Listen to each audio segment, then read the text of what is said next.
मुस्कुराई जिंदगी, आया है रमजान। रब की नेमत है रमजान, रब की नेमत है रमजान। रमजान रमजान रब की नेमत है रमजान। रमजान रमजान रब की नेमत है रमजान। औज़ुबिल्लाहि मिनश्शैतानिर्रजीम, बिस्मिल्लाहिर्रहमानिर्रहीम। रब की नेमत है रमज़ान की एक और नशिस्त के साथ आपके साथ हाज़िर हूँ अल्ताफ़ बयानी, आपका मेज़बान।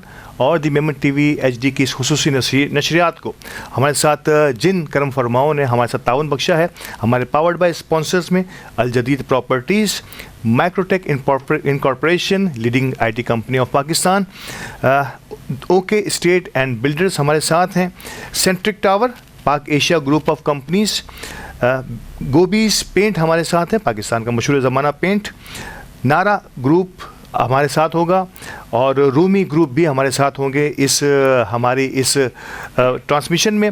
हमारे को पावर्ड बाय स्पॉन्सर्स में हुनानी बिल्डर्स एंड डेवलपर्स और डाइनर्स हमारे साथ होंगे को पावर्ड में। और हमारे मलबूसात के लिए, जैसे कि मैंने पहले भी अर्ज़ किया, हमारे साथ हैं जे परदेसी और दौला अटायर्स के जनाब अमजद दौला और जे परदेसी के जनाब जमाल परदेसी। बहुत बहुत शुक्रिया इन तमाम लोगों का हमारे साथ रहने के लिए। आइए चलते हैं और नात और बयान के साथ आगाज़ करते हैं हमारी आज की ट्रांसमिशन का। दीने से बुलावा आ रहा है, मदीने से बुलावा आ रहा है, मदीने से बुलावा आ रहा है, मदीने से बुलावा आ रहा है। मेरा दिल मुझसे पहले जा रहा है, मेरा दिल मुझसे पहले जा रहा है। मुझे भी अपने संग ले जा तो ए दिल, मुझे भी अपने संग ले जा तो ए दिल। अकेला क्यों मदीने जा रहा है, अकेला क्यों मदीने जा रहा है। और यहाँ मर्ज़ी नहीं चलती किसी की, यहाँ मर्ज़ी नहीं चलती किसी की, मदीने वाला ही बुलवा रहा है, मदीने वाला ही बुलवा रहा है। और नवासों का वो सदका बांटते हैं, नवासों का वो सदका बांटते हैं। ज़माना उनका सदका खा रहा है, और ये चक्की सईदा की चल रही है, ये चक्की सईदा की चल रही है। ज़माना जितना लंगर खा रहा है, ज़माना जितना लंगर खा रहा है, मदीने से बुलावा आ रहा है, मेरा दिल मुझसे पहले जा रहा है। फिर मुस्कुराई जिंदगी, आया है रमजान, रब की नेमत है रमजान, रब की नेमत है रमजान, रमजान रमजान, रब की नेमत है रमजान, रमजान रमजान, रब की नेमत है रमजान। अल जदीद गल्फ हिल्स, जहां आप बना सकते हैं अपने ख्वाबों की ताबीर।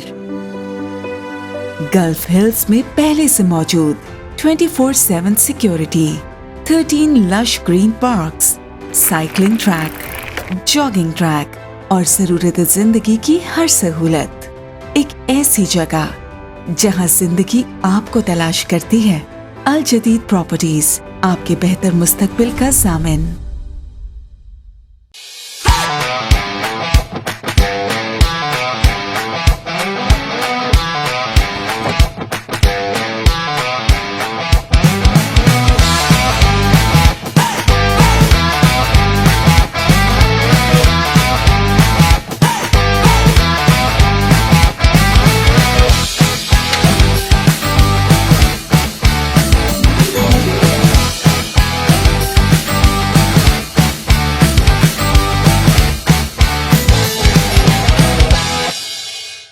With a 33-year legacy in the market, Nara Group has evolved into a powerhouse of luxury development, strategic investment, marketing, and bespoke design solution. Established as Nara Builders and Developers in reality, the company evolved to meet the demands of a dynamic market by launching investment, marketing, and design studio division. Today, Nara Group continues to shape the future, delivering unparalleled value to clients and setting new benchmarks in the industry as a whole. Contact us today for your dream houses and strategically planned investment.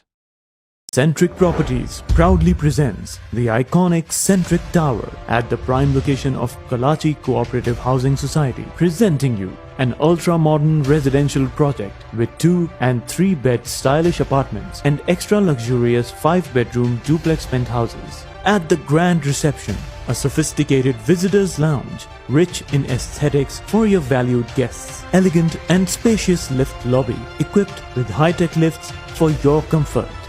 A world of top-class amenities wait for you at the Centric Tower. Secured and reserved car parking is also a key feature of the project. For booking and details, call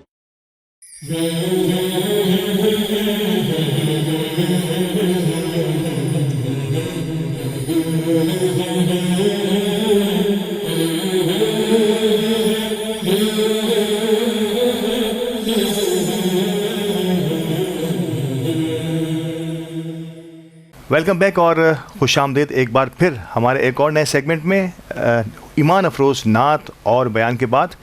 नाज़रीन, इस segment में जिसका नाम हमने रखा है नौजवान सितारे, हम आपकी मुलाकात कराते हैं हमारी बरादरी ही नहीं, हमारी सोसाइटी ही नहीं, हमारे वतन अज़ीज़ के ऐसे गौहर नायाब से, ऐसे नौजवानों से जिन्होंने अपने अपने शोबे में मुनफरिद और बड़ा ही मुख्तसर अरसे में बड़ा मकाम हासिल किया है। आज ऐसा ही एक नौजवान हमारे साथ मौजूद है। आप CEO हैं भाभा ग्रुप के और भाभा टेक्नोलॉजीज़ के भी CEO हैं। आपने farmer youngest software developer of Pakistan का एजाज़ भी हासिल किया हुआ है, अपने नाम किया हुआ है। फ़ख्र पाकिस्तान का एजाज़ आपको हासिल हुआ गवर्नमेंट ऑफ सिंध की जानिब से। आपने रशिया में वर्ल्ड यूथ फेस्टिवल में 2024 में जो रिसेंटली हुआ है उसमें आपने पाकिस्तान को रिप्रेजेंट किया है और जहां 100 से ज़ायद 150 से ज़ायद ममालिक ने शिरकत की थी और वर्ल्ड AI चैम्पियन करार पाए। आप यूथ पार्लियामेंट से भी वाबस्ता हैं और आपकी पूरे पाकिस्तान में डिफरेंट सॉफ्टवेयर हाउसेस की ब्रांचेस भी हैं। मेरे साथ मौजूद हैं इंतहाई youngest entrepreneur and software developer Ammar Irfan Bhabha. अस्सलाम वालेकुम इरफान। वालेकुम अस्सलाम। अमार, इतनी सारी आपकी अचीवमेंट्स और आपकी उम्र जब मेरे साथ बैठे हैं, जब मैं मेरा ख्याल है कि जब मैं अपने मेहमानों से आपकी ये तारुफ़ करवा रहा हूँगा तो बहुत सारे सोच रहे होंगे कोई लहीम शहीम कोई बड़ा सफ़ेद बालों वाला नौजवान हमारे साथ बैठा होगा, लेकिन इतना यंग टीन एजर। तो पहले तो मैं आपको मुबारकबाद देता हूँ कि आप जैसे नौजवान हमारी कम्युनिटी का फ़ख्र हैं और मुझे उम्मीद है कि आपको देख के, हमारे इस प्रोग्राम को देख के कई और नौजवान भी इस फील्ड में आगे बढ़ेंगे। अब थोड़ा सा आगाज़ करते हैं हमारा। सबसे पहले तो बहुत बहुत शुक्रिया हमारे साथ यहाँ हमारे इवेंट में आने के लिए। जज़ाकल्लाह। हमारा आगाज़ करते हैं कि कैसे अमार की अपब्रिंगिंग कैसे हुई, कौन से कहाँ से स्कूल से, और फिर कैसे आप अब आजकल क्या स्टडीज़ के हवाले से देखें, एकेडमिक के हवाले से देखें तो अमार ने कहाँ से अपनी ये ज़िंदगी का सफ़र शुरू किया है? सो बेसिकली जब से मैं 10 साल का था मैं मोबाइल लैपटॉप ये सब कुछ बहुत ज़्यादा यूज़ करता था। I was a little bit introverted. Oh great. तो इंट्रोवर्ट यानी कि अब तो बहुत ज़्यादा ग्राउंड और पब्लिक में जाने का शौक नहीं था? नहीं, बिल्कुल ही मोबाइल में और लैपटॉप में गुस्सा हुआ था। बिल्कुल ये उस वक्त मैंने ऐसे ही विक्स वगैरह और इस टाइप की वेबसाइट्स यूज़ करके ऐसे ही ड्रैग एंड ड्रॉप वेबसाइट बना ली थी। ठीक है।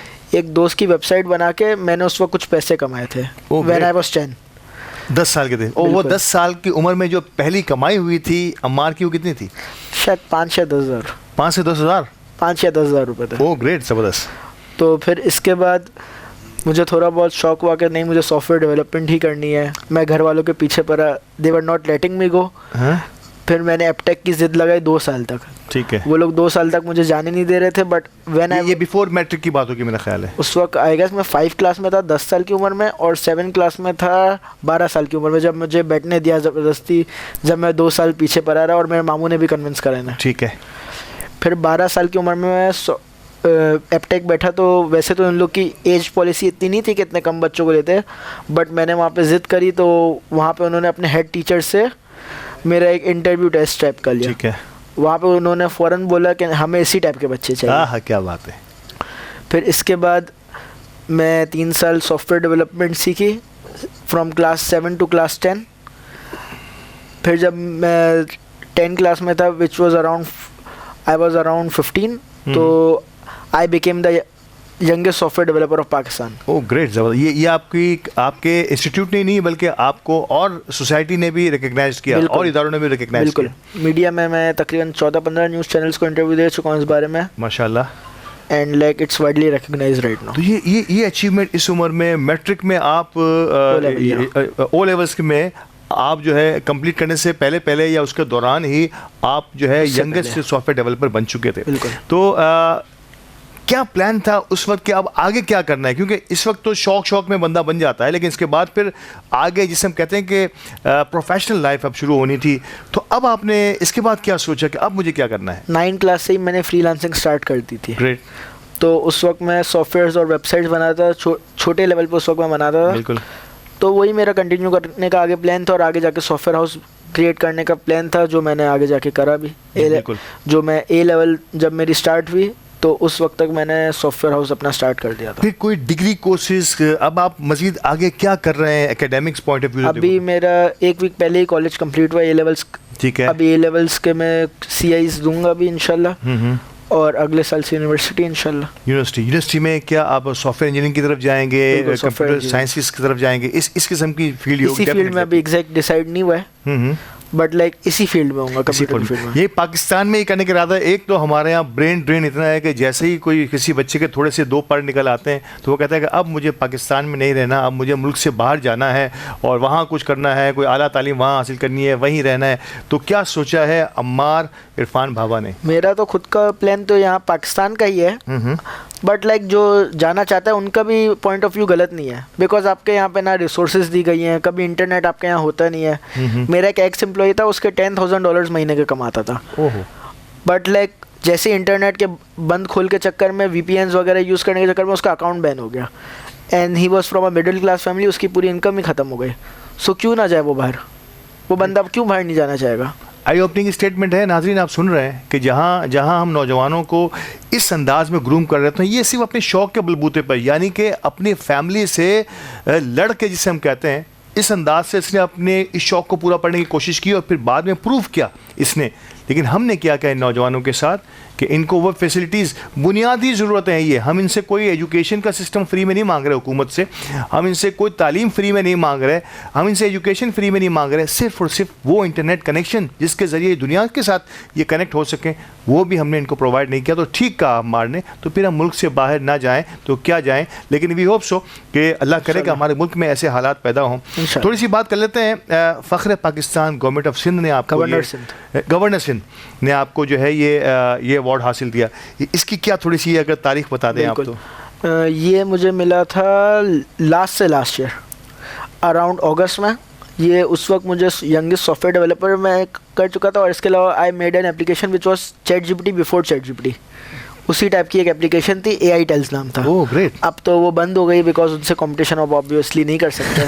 वो $multi-billion कंपनी है। हाँ हाँ, ये ChatGPT से पहले कि आपने अपने एक ChatGPT बना दिया? बिल्कुल। क्या बात है। तो ये कॉन्सेप्ट आपका तो नहीं था जो बाद में ChatGPT ने अडॉप्ट किया? बहुत सारी कंपनीज उस वक्त बना रही थी ऐसी ऐसे। One of the first companies मेरी थी, और एक नाम भी यही था ChatGPT? AI टेल्स था। AI टेल्स AITels.com था उस Tels.com। वो उसमें आपने सारी AI की वो कमोबेश वही चीज़ ChatGPT में आ रही है? एग्जैक्टली वही था, बस वो चैट वाला स्टाइल था, मेरा डायरेक्ट जनरेशन वाला स्टाइल था। अच्छा, ये थोड़ा सा फर्क था, लेकिन मतलब वो जनरेट टेक्स्ट उसी तरीके से करती थी, ऑलमोस्ट उसी अंदाज से होता था, चीज़ वही थी, कमोबेश वही थी। लेकिन क्योंकि आपके पीछे वो सरमाया नहीं था, क्योंकि आपके पीछे अलावा एक और मसला ये था कि पाकिस्तान में आपको अगर कोई कंपनी बड़े स्केल में लॉन्च करनी हो तो LLC वगैरह आपको US की चाहिए होती है। जी। अब वो उस LLC को लेने के लिए मुझे टाइम ज़्यादा लग गया, क्योंकि वो नवंबर दिसंबर का टाइम चल रहा था, तो अमेरिका में हॉलीडेज़ चल रही थी। ठीक है। तो 2 महीने का टाइम, उसी 2 महीने में ChatGPT मुझसे, वैसे तो मैंने पहले लॉन्च कर ली, बट लाइक बहुत सारी जो करेंसी वगैरह एक्सेप्ट करने के लिए आपको चाहिए होती, वो सर्विसेज लॉन्च नहीं कर पाया, क्योंकि LLC में लॉन्च करने में टाइम लग गया, तो वो लोग उस मामले में थोड़ा सा पहले भी आ गए। और नो डाउट कि उनके पास रिसोर्सेज भी हैं, उनके पास हज़ारों एम्प्लॉयज़ हैं, उनके पास हज़ारों एम्प्लॉयज़ हैं। नाज़रीन, टैलेंट की में कमी, कहते हैं ना पाकिस्तान ज़रा नम हो तो ये मिट्टी बड़ी ज़रखेज़ है साकी, और सिर्फ एक अम्मार ही नहीं है, बेशुमार अम्मार हैं पाकिस्तान के अंदर, बेशुमार अम्मार हैं जो अपने अपने शोबे में पूरी कोशिश कर रहे हैं कि अपने टैलेंट को कर सकें, अपने टैलेंट को डिस्प्ले कर सकें, पोर्ट्रे कर सकें दुनिया के सामने। ChatGPT दुनिया पे हावी होने वाली एक ऐसी इजाद है, मैं कहूँगा कि शायद अब आगे आने वाले दिनों में इसमें कितनी एडवांसमेंट, अभी कुछ ही दिनों पहले ये इंट्रोड्यूस हुई है और कितनी एडवांसमेंट आ गई है, और आगे इस पर क्या क्या होना है। कहते हैं अम्मार कि इसी जैसा सॉफ्टवेयर मैं ChatGPT से पहले बना चुका था, लेकिन वेरी अनफॉर्चुनेट पाकिस्तान में फिर कहा ना कि जहां हम इंटरनेट के लिए रो रहे हैं तो वहाँ ChatGPT का मुकाबला करना हमारे लिए बड़ा मुश्किल हो जाएगा। अम्मार से बड़ी दिलचस्प गुफ्तगू हो रही है, और मैं कहूँगा कि ये गुफ्तगू हम सब नौजवानों के लिए, जितने भी यहाँ सुन रहे हैं, उन सब के लिए कि आपने अपनी हिम्मत नहीं हारनी और आगे बढ़ना है। वक्फे के बाद दोबारा हाजिर होंगे और बात होगी इनसे, और मौज़ूआत पर भी हमारे साथ रहिएगा।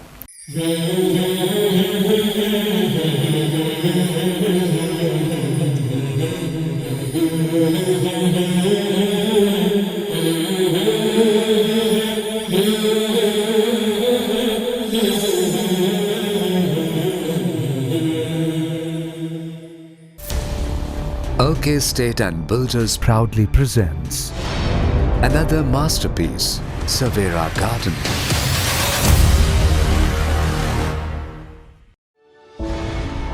3, 4, and 5 rooms super luxury apartments.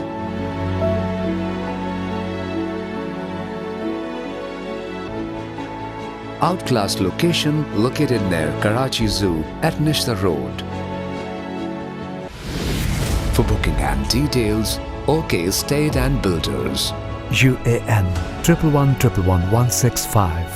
OK.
Welcome back नाजरीन, और वक्फे के बाद दोबारा हम हाजिर हैं और हमारे साथ हैं Ammar Irfan Baba, youngest software developer of Pakistan. Ammar, थोड़ी सी गुफ्तगू अब हम करते हैं उस वर्ल्ड चैम्पियनशिप की जो रशिया में हुई 2024 में। पहले तो सिलेक्शन क्राइटेरिया क्या होता है, जो नौजवान आइंदा इस मुकाबलों में हिस्सा लेना चाहें वो किस तरह से इससे कनेक्ट हो सकते हैं, और फिर वहाँ की सारी एक्टिविटीज़ जहाँ दुनिया के 100 से ज़ायद ममालिक ने शिरकत की थी, थोड़ा सा इसकी रुदात भी हो जाए। बेसिकली ये वहाँ पे मेनली कंपटीशन नहीं था, पहले तो वर्ल्ड यूथ फेस्टिवल था। ठीक है। Basically it was a festival celebrating the top talent of the world. Top talent of the world, जिसमें पाकिस्तान से 200 लोग गए थे, इंडिया से 300, and like 10,000 people from around the world and 10,000 people from Russia. तो 20,000 यंगस्टर्स वहाँ मौजूद थे उस फेस्टिवल जो टॉप टैलेंट ऑफ वर्ल्ड कहलाता है। Top talent. इसके अलावा जिन्होंने विजिट किया वो एक अलग कहानी है। वो तो जैसे आपको जर्नलिस्ट वगैरह को पास मिलते हैं, वहाँ पे फॉरेन मिनिस्टर्स थे बहुत सारे मुल्कों के, हेड ऑफ स्टेट्स थे, प्रेसिडेंट्स थे, प्राइम मिनिस्टर्स थे, सेलिब्रिटीज। मैं यूँ कहूँ कि सिर्फ पार्टिसिपेंट्स यंग टैलेंट जो है ये 20,000 के करीब, इसमें एक 10,000 रशिया के और 10,000 दुनिया भर से आए। बिल्कुल। पाकिस्तान का 200 बिल्कुल नौजवान वहाँ मौजूद था। क्या बात है। फिर क्या हुआ इससे बाद आगे थोड़ा सा इसकी बता दो मुझे कि क्या क्या होना क्या था वहाँ पे उस फेस्टिवल में। बेसिकली वो फेस्टिवल तो कल्चरल डिस्प्ले वगैरह के लिए था। फिर रशिया अपनी सॉफ्ट पावर पूरी दुनिया को दिखाना चाहता था। यस, डिप्लोमेसी वगैरह और सॉफ्ट इमेज भी दिखाना। सॉफ्ट इमेज, वही सॉफ्ट पावर। जी जी बिल्कुल। ये सॉफ्ट इमेज अपनी दिखाने के लिए पूरी दुनिया के टॉप टैलेंट और टॉप सेलिब्रिटीज, जर्नलिस्ट सबको बुलाया था। 2 हफ्ते फेस्टिवल था, उसमें कॉन्सर्ट्स थे, इवेंट्स थे, cultural display of all the countries of the world. कितने दिनों पर का मुश्तमिल था ये फेस्टिवल? 14 दिन का था, 7 या 14 days, I don't remember. 7 days. हाँ, 7 डेज का फेस्टिवल था एंड 14 डेज का कंपटीशन, जिस पर हम बाद में आएंगे। ठीक है। 7 डेज का फेस्टिवल था, इसमें cultural display one of the best Pakistan का जो वहाँ की रशियन डेलीगेशंस ने हमें बताया था। ओह ग्रेट, ज़बरदस्त। अब थोड़ा सा इस कंपटीशन की बात करें। इस कंपटीशन में पहले तो ये कि इसका सिलेक्शन क्राइटेरिया क्या, हर इंडिविजुअल ने अपने तौर पे इसको, जिसे 200 पाकिस्तान के यंगस्टर्स गए थे वहाँ पे, टैलेंटेड यंगस्टर्स। वो तो फेस्टिवल ना? हाँ फेस्टिवल में। जी जी। फेस्टिवल के लिए जो क्राइटेरिया था कोई ऑफिशियल क्राइटेरिया नहीं था। जिसको भी वहाँ का वीज़ा सबने अप्लाई नहीं, वीज़ा नहीं, सबने अप्लाई करा। ठीक है। जो 18+ लोग थे वो फ्यूचर टीम पाकिस्तान थी, एक ऑटोनमस बॉडी जो रशियन गवर्नमेंट और पाकिस्तानी गवर्नमेंट से कनेक्टेड थी। ठीक है। वो लोग ने मिलकर डिसाइड करा, और जो हम लोग अंडर 18 वाली हमारी टीम थी, जिसमें मैं भी था, उस वक्त मैं अंडर 18 था। ठीक है। सो बेसिकली जो अंडर 18 वाले लोग थे उनको रशियन गवर्नमेंट की जो प्रॉपर कमेटी थी उन्होंने खुद सेलेक्ट करा था इंडिविजुअली। हम लोग ने अप्लाई करा था, हमें कुछ टेस्ट दिए थे और इंटरव्यूज दिए थे। अचीवमेंट भी दी होंगी आपने, अपनी डॉक्यूमेंटेशन भी की होगी, फिर इंटरव्यूज भी हुए, देन फिर आपको डिसाइड हुआ। 3 स्टेप प्रोसेस था। 3 स्टेप्स थे। अब इसके बाद कंपटीशन की तरफ आते हैं कि कंपटीशन में कितनी दुनिया के लोग मौजूद थे उस कंपटीशन में? बेसिकली अप्लाई तो अब मैंने जहाँ तक सुना था 2 to 5,000 प्लस लोगों ने करा था। शॉर्टलिस्ट 100 पीपल हुए थे फ्रॉम 196 कंट्रीज। उसमें आप शामिल थे? जी। ग्रेट। जिसमें इंडिया में भी कोई शामिल नहीं हुआ था। Oh great. उन 100 में से इंडिया का कोई भी नहीं था? पूरे एशिया में से आई गेस 20 लोग थे। 100 में से उस 20 में पाकिस्तान का एक मौजूद था, लेकिन इंडिया का कोई भी नहीं था। पाकिस्तान के कितने बच्चे सिलेक्ट हुए थे वहाँ पे कंपटीशन के लिए? कंपटीशन सब में आप ओनली आपने पाकिस्तान की नुमाइंदगी की वहाँ पे। इसमें कैसे 100 लोगों में 100 टैलेंटेड सॉफ्टवेयर डेवलपर्स जो वहाँ मौजूद थे, जिनको बड़े ही बारीक छलनी से जो है वो मुंतखब किया गया था, उनमें आप मौजूद थे। ये मेरे लिए इंतहाई फ़ख्र की बात है। मैं जितना भी खुशी का इजहार हमारे इस बाबरकत महीने में करूँ कि अल्लाह पाक ने ऐसा टैलेंट हमें किया। थोड़े से और आगे बढ़ते हैं, फिर क्या हुआ? फिर वो हम लोग टास्क दिए गए कि आप अलग अलग AI एप्लीकेशन बनाएं। हमारी टीम बनाई गई थी जिसमें 2 इजिप्शियंस और 2 रशियंस, और उस टीम का लीड मैं बनाया गया था। Oh great. देन उस टीम के साथ हमने मिनिस्ट्री ऑफ रेलवेज जो रशिया की थी उनके साथ हमने ऐसा प्रोग्राम बनाया कि जो रेलवे कंडक्टर होता है वो क्या इशारा कर रहा है और क्या बोल रहा है उसकी कंपैरिजन करी जाए फॉर सेफ्टी। कैसे वो बोल रहा है स्टॉप और वो इशारा भी स्टॉप कर रहा है, अगर वो करे तो ही स्टॉप हो, ठीक है, वरना सेफ्टी इशू आ सकता है अक्सर। तो इसके रिलेटेड हमने एक AI बनाया था and that AI was selected as the best AI among the judges. Oh great. Among जितने भी it means अगर टॉप साइंटिस्ट थे रशिया के सारे वहाँ पे, वो लोग ने जज करा था। It means ये हुआ कि अगर 5 बच्चों की एक टीम है, मेरा आइडिया कर रहा हूँ, 100 बच्चे थे तो 20 टीमें बनी होंगी तकरीबन। उन 20 टीमों में से सबसे टॉप AI डेवलपर जो है वो आपकी टीम, आप 5 लोगों की टीम कहलाई, जिसमें आप एक पाकिस्तानी लीड कर रहे थे उस टीम को और 2 इजिप्शियन और 2 रशियन थे। मैं ठीक यही कह रहा हूँ? बिल्कुल। सुन रहे हैं बात? मैं बार बार आपको डिटेल में इसलिए बताने जा रहा हूँ कि एक तो दुनिया के सारे ममालिक के 100 टॉप बच्चे वहाँ मौजूद, 5-5 की टीम बनती है, एक 5 की टीम का लीड जो है वो पाकिस्तान का और हमारी मेमन कम्युनिटी का एक यंग टैलेंटेड सॉफ्टवेयर इंजीनियर कर रहा है। और इसके बाद वही टीम जो है उन सब पे सबकत भी ले जाती है, यानी कि पाकिस्तान की टीम का लीडर जो है वो वहाँ पे सबको मात देकर लीड कर गया। Very well done. मैं जूँ आगे बढ़ता जा रहा हूँ मुझे बहुत खुशी हो रही है आपके साथ अम्मार, और ये मैं समझता हूँ मेरी अपनी इस ट्रांसमिशन का भी सबसे बेस्ट इंटरव्यूज़ में से एक होगा।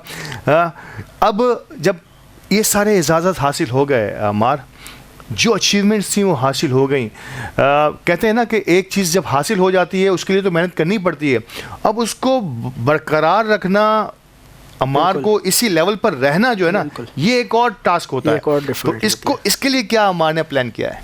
अभी फिलवक्त मैं गवर्नमेंट की भी कुछ जगहों पे एडवाइजरी में होता हूँ। इसके अलावा मैं अपने खुद का सॉफ्टवेयर हाउस भी ऑन करता हूँ। इसके अलावा बहुत सारे सॉफ्टवेयर हाउस के साथ पार्टनरशिप में भी होता हूँ। सॉफ्टवेयर हाउसेज या अलग अलग कंपनीज़ को अपने AI वगैरह या कोई और सॉफ्टवेयर डेवलपमेंट प्रोजेक्ट्स लीड करना होता है तो उनके प्रोजेक्ट लीड के लिए मैं उनके साथ एज अ वर्किंग पार्टनर कभी कभी ज्वाइन करता हूँ, या अलग अलग पार्टनरशिप फॉर्म्स भी ज्वाइन करता हूँ। कहीं पे एडवाइज़र के तौर पे यूथ पार्लियामेंट में भी मैं हूँ as a deputy secretary of entrepreneurship. Great. इसी टाइप के प्रोग्राम्स वगैरह। अब ये इंट्रोवर्ट से होता हुआ अम्मार जो है वो एक्सट्रोवर्ट होता चला जा रहा है। एक्सट्रोवर्ट हूँ। आप समझते हैं कि अब एक्सट्रोवर्ट होना भी ज़रूरी था, क्योंकि जो फील्ड आप जिस फील्ड को आपने चुना है उसमें घर में आप कंप्यूटर और मोबाइल से काम नहीं करते, अब आपको दुनिया में निकलना होगा, दुनिया को देखने के लिए। क्या कहते हैं आप? बिल्कुल।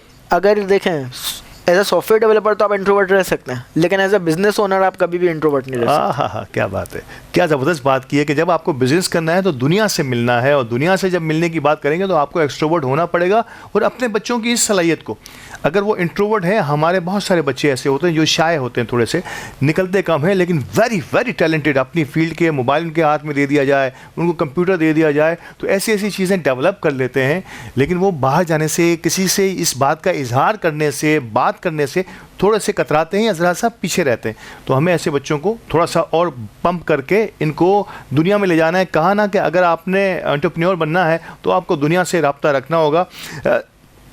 अब फाइनली पाकिस्तान की सॉफ्टवेयर इंडस्ट्री आपने अभी एक मिसाल, इसकी बदतरीन मिसाल दी है। यकीनी तौर पर इसके हम सब जिम्मेदार हैं और हम आपसे माफ़ी भी मांगते हैं कि हम बड़ों ने वो काम ही नहीं किया कि आपको ऐसा इन्वायरमेंट दे सकें कि आप पाकिस्तान को दुनिया में एक मुनफरिद मकाम दिला सकें। सॉफ्टवेयर पे दुनिया लाखों नहीं अरबों खरबों डॉलर कमा रही है और बदकिस्मती से हम जो है वो भीख का प्याला लिए दुनिया के सामने घूम रहे हैं। बताइए, पाकिस्तान की इस वक्त की सॉफ्टवेयर इंडस्ट्री, आप बड़ी गवर्नमेंट लेवल पर भी काम कर रहे हैं, आपकी अपनी सोच है। मैं आज बड़ा इंस्पायर हुआ हूँ आपसे बात करके। पाकिस्तान की सॉफ्टवेयर इंडस्ट्री को कहाँ देख रहे हैं आगे आने वाले दिनों में, या इसके लिए, इसकी बेहतरी के लिए हमें क्या करना होगा?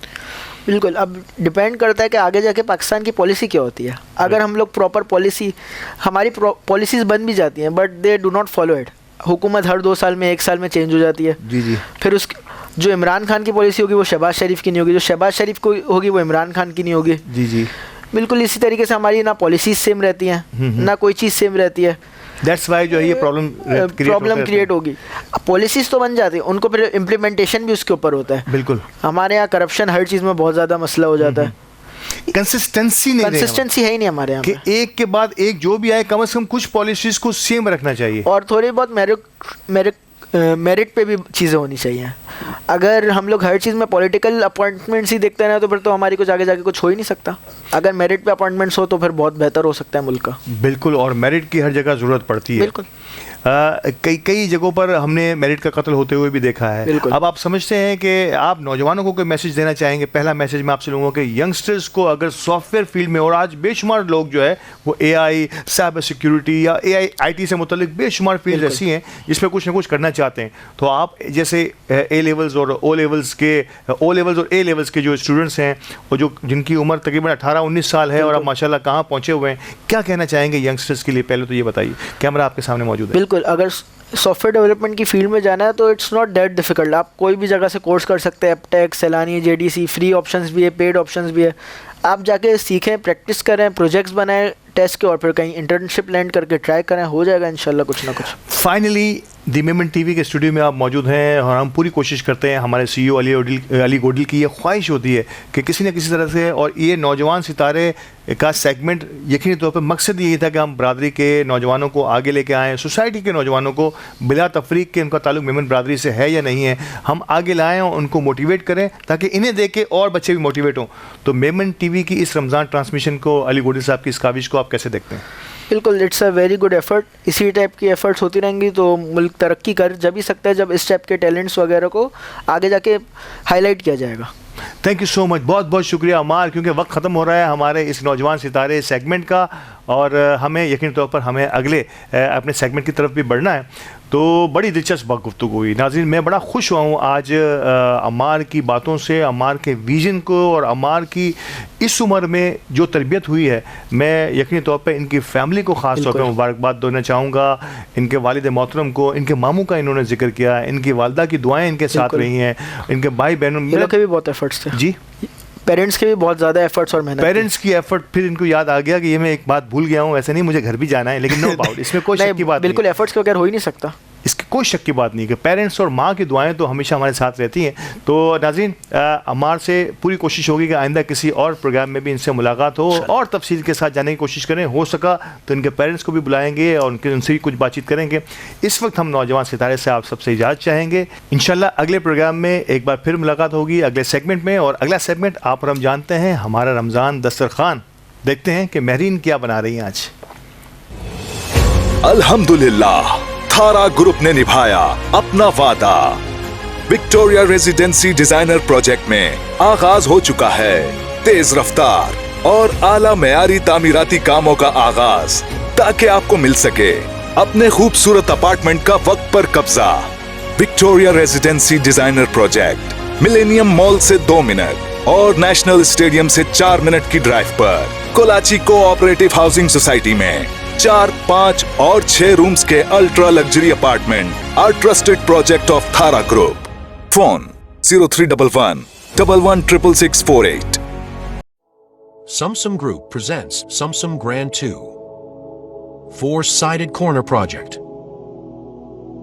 with view of road facing, a top priority and a golden opportunity for growth with double height showrooms. The project's modern and elegant design, spacious and well-lit spaces, and state-of-the-art facilities are ready to take your quality business to new heights. This is a place where the combination of business and quality will lead you to success in every way. Sum Group, a name of trust.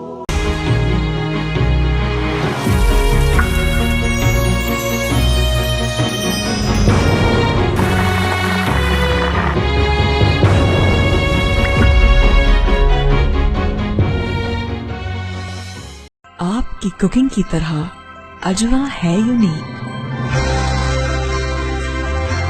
Ajwa cooking oil और बनस्पति। अस्सलाम वालेकुम viewers, the मीमन TV HD की Ramzan transmission में रब की रहमत है रमज़ान कुकिंग सेगमेंट रमज़ान दस्तरखान में आप सभी को खुशामदीद। मैं हूं आपकी होस्ट शेफ सफ़ा काशिफ और मेरे साथ मौजूद हैं हमारी कुकिंग एक्सपर्ट शेफ मेहरीन मोटन। आज मैं आपको बताती हूँ हम आज की रेसिपी जो है वो हमारी क्या है। आज मैं आप लोगों को बताने जा रही हूँ जो हमारी रेसिपी है वो है चिकन फ्राइड बॉल्स और जेरी पंच। तो सबसे पहले मैं आपको बताऊंगी हमारे चिकन फ्राइड बॉल्स के इंग्रेडिएंट जो हैं वो ये हैं कि चिकन जो है ये मेरे पास चिकन का कीमा है। इसे मैंने धनिया और हरी मिर्चों के साथ इसको मैंने चॉप करके मैरिनेट किया हुआ है। अब हम जो इसमें चीज़ें शामिल करेंगे उसमें सॉल्ट है। सॉल्ट के बाद हम इसमें शामिल करेंगे चिली फ्लेक्स। चिली फ्लेक्स के बाद हम शामिल करेंगे धनिया पाउडर और फिर हम इसमें शामिल करेंगे थोड़ा सा एक अंडा और शामिल करेंगे कॉर्नफ्लोर। और इसके बाद ये हमने थ्रेड्स के लिए हमने ये मांडे पट्टियाँ हैं हमारे पास, तो ये हम शामिल करेंगे इसमें। तो अब चले हम इसकी तरफ जाते हैं कि इसको किस तरह से बनाना है। अच्छा, इसको मैंने जो है चिकन के कीमे को मिर्चों और धनिया के साथ जो है चॉप कर लिया है और इसमें अब मैं डालूंगी salt half teaspoon, chilli flakes में डालूंगी हाफ टीस्पून, धनिया पाउडर में डालूंगी हाफ, क्योंकि हमने इसमें मिर्चें भी डाली हुई हैं तो हमें चिली फ्लेक्स का थोड़ा सा ख्याल रखना है कि बहुत ज़्यादा ना डल जाए। इसके बाद हम इसके अंदर डालेंगे कॉर्नफ्लोर। अच्छा, आप कॉर्नफ्लोर जो है वो इसी के अंदर शामिल कर रही हैं। कॉर्नफ्लोर जो मैंने डाला है अभी 1 टीस्पून। ठीक है। उसके बाद अंडा जो है वो हम ले लेंगे, मतलब हमें एक भी ज़रूरत नहीं पड़ेगी एक अंडे की, बस हमें इसलिए डालना है अंडा। मिक्स करके डालना है? जी, मिक्स करके डालना है। मिक्स कर देती हूँ आपको। और इसमें थोड़ा सा ये बाउंड हो जाए, अंडा डालने से बाउंड हो जाएगा। बिल्कुल, जैसे कि व्यूअर्स आपको पता है एग में जो है वो एक बाइंडिंग एजेंट मौजूद होता है जिसकी वजह से हम एग को जिस भी अपनी फ्रोजन या फ्राई आइटम में स्नैक्स के तौर पे जो भी हम आइटम्स बनाते हैं उसके अंदर यूज़ करते हैं तो वो एक बाइंडिंग बहुत अच्छी उससे आती है। तो मुझे लग रहा है आज हमारी कुकिंग एक्सपर्ट भी जो है वो कुछ इसी तरह से इस एग के साथ करेंगी। बिल्कुल ऐसा ही है सफा। अच्छा, अब हम जो है पहले इसमें थोड़ा सा अंडा डालेंगे और अंडा डालने के बाद हम इसे मिक्स करेंगे। देखेंगे अगर हमें ज़रूरत है तो फिर हम और अंडा डालेंगे। तकरीबन मैंने ये आधा अंडा इसमें शामिल कर लिया है। अच्छा, इसके बाद जो है एज यूजुअल ये हमारी जो मिक्सिंग है वो बिल्कुल उंगलियों से ज़्यादा अच्छी मिक्सिंग हो नहीं सकती, तो हम जो है वो एक टेस्ट भी जो बिल्डअप होता है वो उसी से होता है कि आप हैंड से अगर मिक्सिंग करेंगे। बिल्कुल, थोड़ा सा मैंने यहाँ पर पानी लगाया और ये सारी जो है चीज़ों को मैं मिक्स कर। अच्छा, मतलब एग जो है वो हमें उसी के अकॉर्डिंग डालना है जितना हमें नीड हो, ज़रूरत।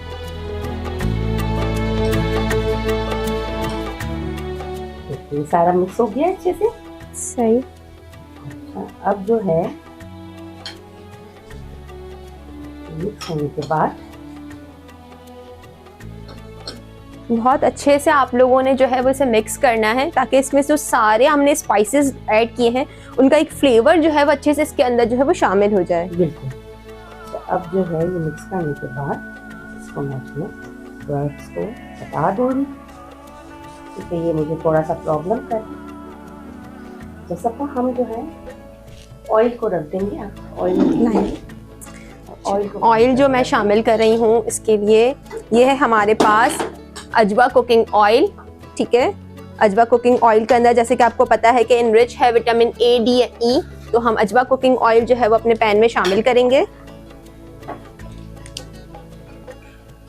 और आप फ्लेम भी स्टार्ट कर दीजिए। अच्छा, अब मैं जो हूँ बनाऊंगी। अच्छा शेफ, देखिएगा इतना ऑयल ठीक है या और बस ठीक है। ये जो हमने चिकन का कीमा लिया है,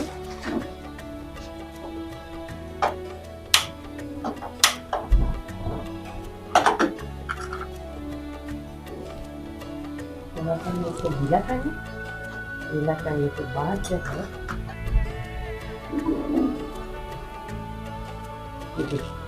ये जो हमने मांडा पत्तियों के थ्रेड्स बनाए हुए हैं, ठीक है, इस तरीके से इसमें हमें इसे लपेटना है, अच्छे से कोट हो जाए, ये हो जाए।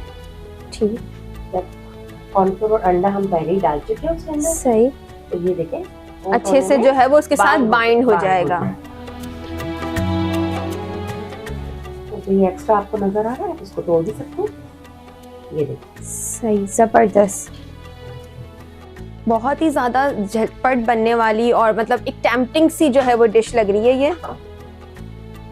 अच्छे से ये बिल्कुल इसमें जो है वो देखें थ्रेड्स जो हैं वो अच्छे से इसके अंदर लग गए हैं और बहुत ही ज़बरदस्त सी ये लग रही है। तो ये फ्राई होने के बाद भी जो इसका क्रंचीनेस, एक टेक्सचर बनेगा तो वो टेम्पटिंग भी लगेगा और ज़ाहिर सी बात है टेस्ट में भी अच्छा होगा।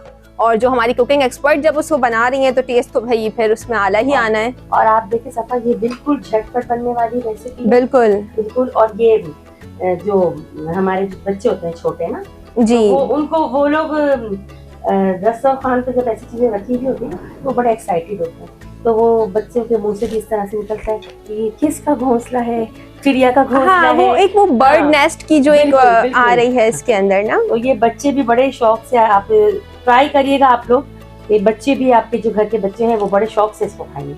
और इसके अंदर सारी चीजें जो है मैंने ग्राइंड कर ली हैं, तो कोई भी चीज ऐसी नहीं है जो बच्चों के मुंह में आए। अक्सर बच्चे जो है वेजिटेबल्स वगैरह निकाल देते हैं। तो मेरी कोशिश ये होती है कि रमजानों में एक साथ दस्तरखान बिछता है और सारे लोग एक साथ जो है खाना खा रहे होते हैं, तो उसमें ऐसी चीजें शामिल होनी चाहिए कि बच्चे भी शौक से खा रहे हैं। सही, और जो है उनको मजे की लगे, वो चीज देखने में मजे की लगे, तो ऑब्वियसली वो लोग खाएंगे। और बहुत ज़्यादा मिनिमम इंग्रेडिएंट्स हैं, ऐसा नहीं है कि बहुत ज़्यादा इंग्रेडिएंट्स का एक अंबार है जो आपने याद रखना और फिर उसको बनाना। तो एक बहुत इजी सी रेसिपी है और वो इंग्रेडिएंट्स हैं जो आपके घर के अंदर यूजुअली अवेलेबल होते हैं।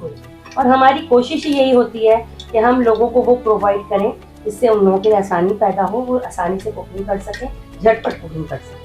बिल्कुल आप सही कह रही हैं। दी मेमन टीवी HD का जो प्लेटफॉर्म ये प्रोवाइड किया गया है, हमें वो यही कहा गया है हमसे कि ऐसी रेसिपीज़ हमें लेकर आनी है जो कम बजट में बनने वाली और टेम्पटिंग सी हो, ताकि जो है वो हमारे व्यूअर्स जो देखने वाले हैं वो अपने घर में उसको ट्राई कर सकें।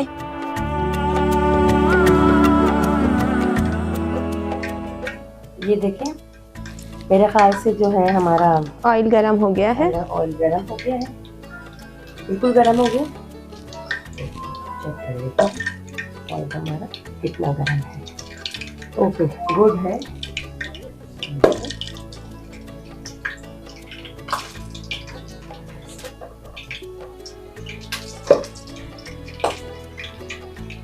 तो जब इस तरह से ऑयल हो तो आप लोगों को परेशान नहीं होना, थोड़ा सा ऑयल में नमक डाल दें तो ऑयल इस तरह के बम नहीं फोड़ेगा। ऐसा होता है ना कभी कभार के ऑयल के अंदर जब हम कोई भी चीज़ फ्राई के लिए डालते हैं तो वो ऑयल जो है वो इस तरह का होता है। जब आप इसको जरा देखिए, मैं जब तक ठीक है और बना कर दूंगी।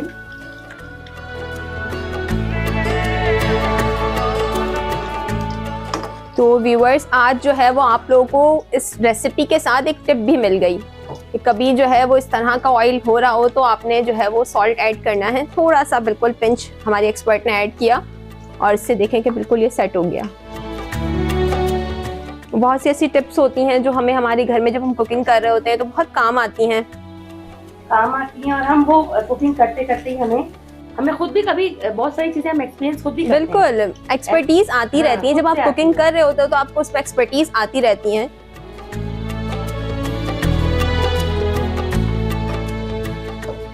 तो शेफ, जब तक आप ये मजीद और बना रही हैं और मैं फ्राई कर रही हूँ, जब तक हम एक छोटा सा ब्रेक ले लें। बिल्कुल, हम ब्रेक की तरफ चलते हैं और ब्रेक से आने के बाद फिर जो है वो अपनी दूसरी रेसिपी को कंटिन्यू करेंगे। नाज़रीन, चलते हैं हम एक छोटी सी ब्रेक की तरफ।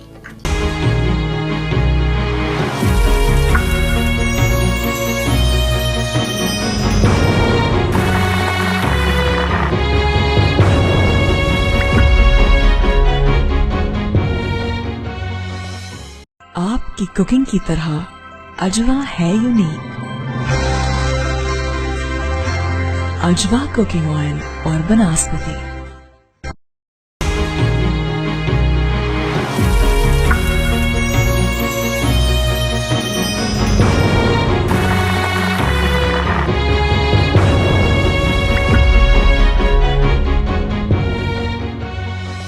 वेलकम बैक नाजरीन, और ब्रेक से हम वापस आ चुके हैं और ये देखें हमारे कितने ज़बरदस्त से जो है ये थ्रेड बॉल्स फ्राइड हो गए हैं। और मैम, गोल्डन ब्राउन है। अब हमारी एक्सपर्ट जो है वो अपनी दूसरी रेसिपी की जानिब जा रही हैं, तो आप बताएं क्या बना रही हैं आप?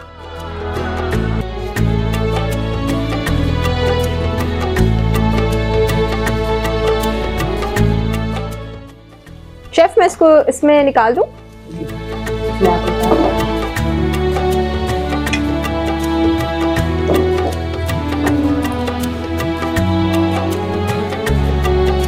हम सैलेड के जो सैलेड आपको पता है जो दिखता है वो दिखता है। बिल्कुल। तो और प्रेजेंटेशन जो है वो किसी भी खाने को और मज़ीद टेम्पटिंग बनाती है। अगर खाने की प्रेजेंटेशन बहुत अच्छी होगी तो वो यकीनन अट्रैक्ट भी करेगी लोगों को। और जब आपके दस्तरखान पे एक अट्रैक्टिव प्रेजेंटेटेड कोई खाना मौजूद होता है तो वो यकीनन सबकी तवज्जो का मरकज़ भी बनता है। ऐसा ही है।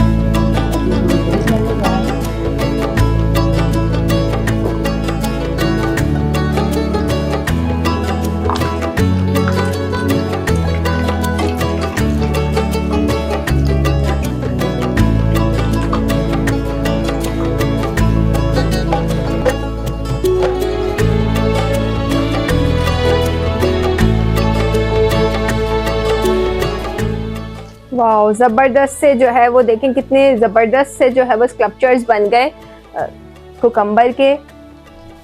ये आप और भी जो भी आपके पास वेजिटेबल्स हैं, मतलब कि अगर आपके पास कैरेट है, मूली है, तो ये सारी चीज़ें वेरिएशन आप अपने हिसाब से कर सकते हैं, इसमें कोई मुज़ायका नहीं है। अच्छा जी, अब जो है ये हमारे जो गोल्डन फ्राई हो चुके हैं मेरे ख्याल से। ये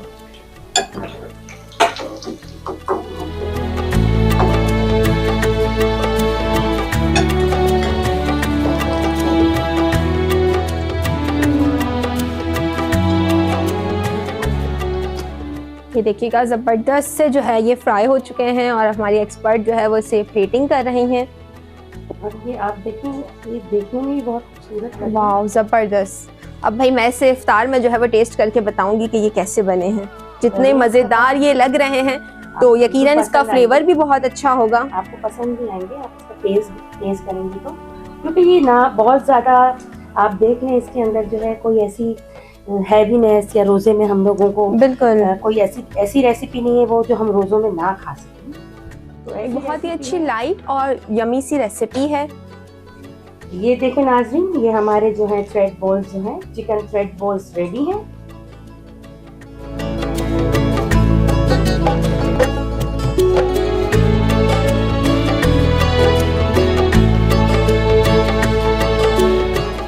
जितने ये देखने में अच्छे लग रहे हैं, यकीनन ये आपको खाकर भी बहुत पसंद आएंगे और ये आप लोग ज़रूर रमज़ान में ट्राई कीजिएगा। Thank you. अच्छा, हम अब चलते हैं अपनी दूसरी रेसिपी की तरफ, जो कि है जेली पंच। तो उसके लिए हमें जिन अज्जा की ज़रूरत है वो है हमारे पास थोड़ा सा हमें मिल्क चाहिए होगा, इसके अलावा हमें कंडेंस मिल्क चाहिए होगा और हमें चाहिए होगा ये क्रिस्टल जेली, जो कि आप किसी भी फ्लेवर में ले सकते हैं। अच्छा, ये आपकी अपनी चॉइस है कि आपने जो है वो कोई भी फ्लेवर जो आपको पसंद हो आप जो है वो फ्लेवर ले सकते हैं। अच्छा, हम लोग यहाँ पर इसमें थोड़ा सा क्रश किया हुआ बर्फ भी, हम आइस भी डाल सकते हैं अगर हम डालना चाहें। बिल्कुल।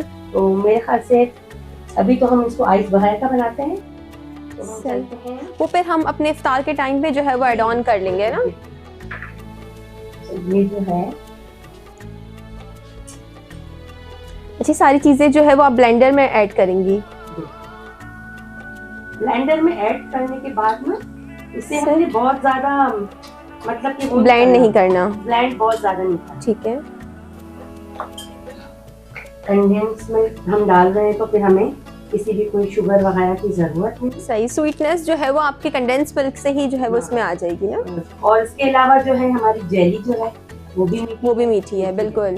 तो आप लोगों ने थोड़ा सा इस चीज़ में ध्यान रखना है, ऐसा ना हो कि आप कंडेंस मिल्क भी बहुत ज़्यादा ऐड कर दें और फिर जेली भी आपकी जो है वो मीठी है तो फिर टू मच स्वीटनेस भी जो है वो नहीं पसंद आ रही होती। और हम जो है रोजमर्रा की जो चीजों में हमसे कुछ हो जाता है ऊपर नीचे की तो प्रॉब्लम नहीं होती है। बिल्कुल। रमजानों में तो हमें बहुत चीजों का ख्याल बिल्कुल, रमजान में ना खास तौर पे ये होता है कि ओके ठीक। अच्छा, मतलब सिर्फ 3 इंग्रेडिएंट्स आपने इसमें ऐड किए ना। बिल्कुल, ये भी बिल्कुल झटपट बनने वाली रेसिपी है। ओके, जबरदस्त। व्यूअर्स, देखा आपने, जस्ट 3 इंग्रेडिएंट्स से जो है वो हमारी एक ड्रिंक रेडी हो रही है। और जाहिर सी बात है जितना मिनिमम इंग्रेडिएंट होगा तो फिर उसका फ्लेवर भी बहुत अच्छा आएगा।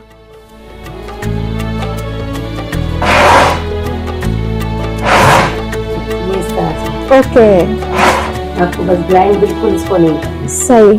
तो बहुत ज़्यादा जो है वो आपको ब्लेंडर यूज़ नहीं करना। सही।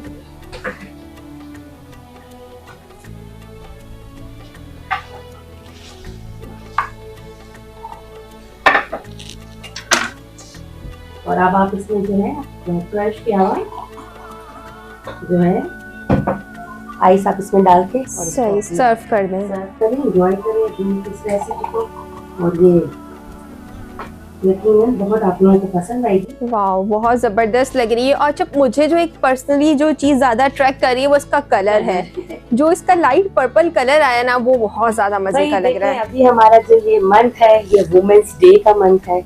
बिल्कुल, मार्च का महीना वुमेन्स का महीना होता है। वुमेन्स के कलर पर्पल पिंक होते हैं। बिल्कुल सही बात है। मोस्टली लोग ज्यादातर जो है फ्लेवर में स्ट्रॉबेरी की जेली ज्यादा यूज करते हैं, मगर मैंने ये पर्पल इसलिए यूज किया अच्छा लग रहा है, थोड़ा सा कलर जो है अलग भी लगे और खूबसूरत भी लगे। तो ये हमारा जेली पंच जो है ये रेडी है। जबरदस्त। और बहुत ही क्विक फास्ट बनने वाली रेसिपी है, कोई इसमें हार्ड एंड फास्ट कुछ भी नहीं है। ये आप देख सकते हैं, ये हमारी जेली पंच रेडी हो गई। सही, बहुत ज़्यादा अच्छी और रिफ्रेशिंग से एक ड्रिंक लग रही है। अब हम इसे इफ्तार में टेस्ट करके बताएंगे कि ये कैसी बनी है। बिल्कुल, आप लोगों को बहुत अच्छी लगेगी, आप लोग पसंद करेंगे। आपकी फैमिली में आप लोग ज़रूर इसको ट्राई कीजिएगा और फिर बताइएगा हमें कि आप लोगों को जो है वो हमारी ये क्विक रेसिपी जो हमारी कुकिंग एक्सपर्ट ने आज हमें सिखाई है तो वो आप लोगों को कैसी लगी। इजाजत दीजिए, अब आते हैं हम अपने एक और सेगमेंट की तरफ। इंशाल्लाह कल फिर मुलाकात होगी। अल्लाह हाफ़िज़।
अल जदीद गल्फ हिल्स, जहां आप बना सकते हैं अपने ख्वाबों की ताबीर। गल्फ हिल्स में पहले से मौजूद 24/7 security, 13 lush green parks, cycling track, jogging track और जरूरत जिंदगी की हर सहूलत। एक ऐसी जगह जहां जिंदगी आपको तलाश करती है। अल जदीद प्रॉपर्टीज, आपके बेहतर मुस्तकबिल का ज़ामिन।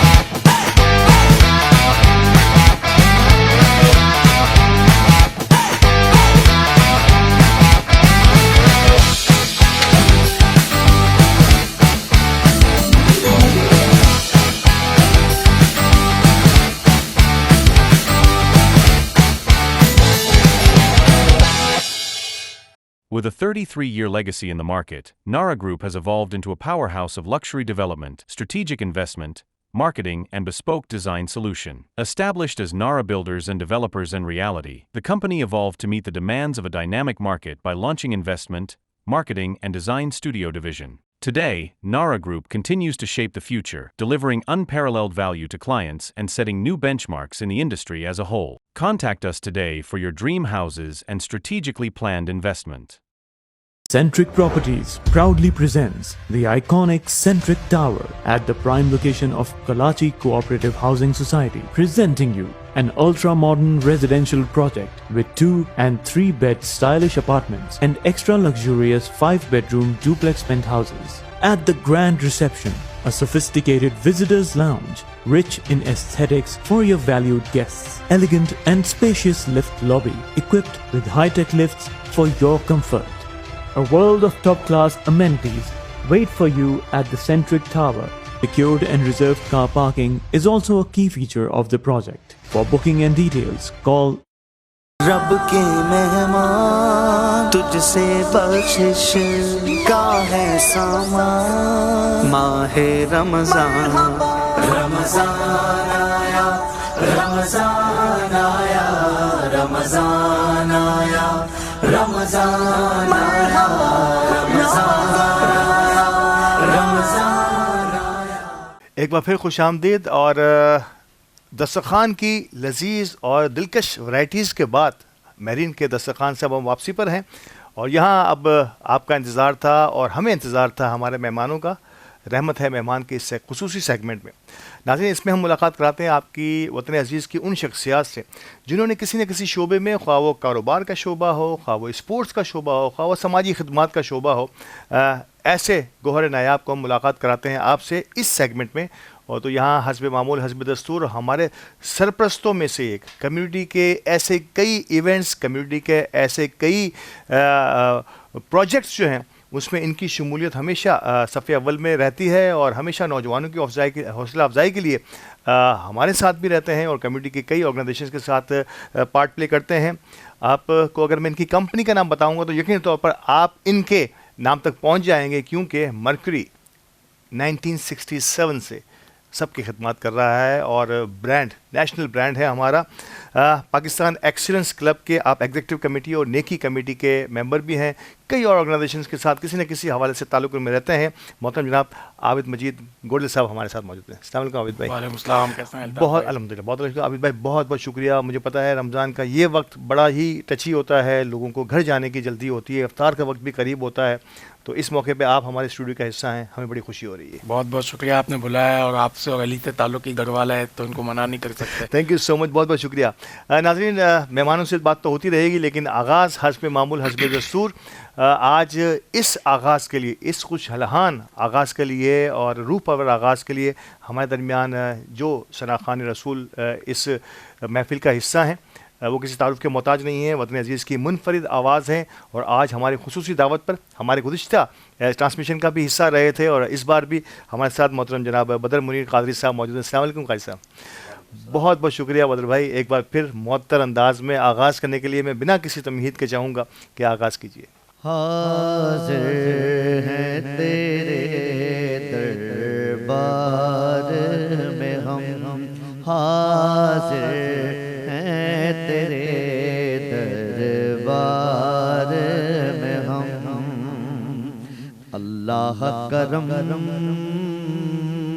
अल्लाह करम देती है सदा ये चश्मे नम देती है सदा ये चश्मे नम अल्लाह करम अल्लाह करम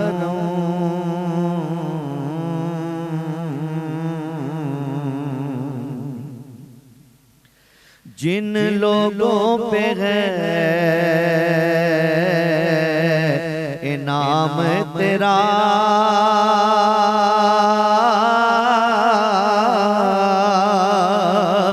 उन लोगों में लिख दे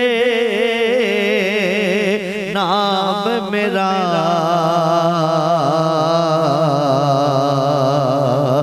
जिन लोगों पे है इनाम तेरा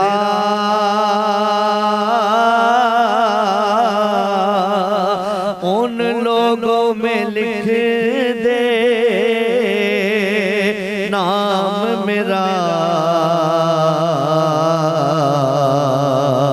महशर में मेरा रह जाए भरम महशर में मेरा रह जाए भरम अल्लाह करम अल्लाह करम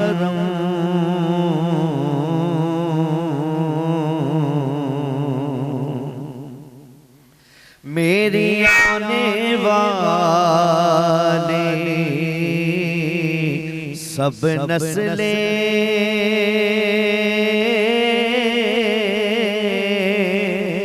तेरे घर आए तेरा दर देखे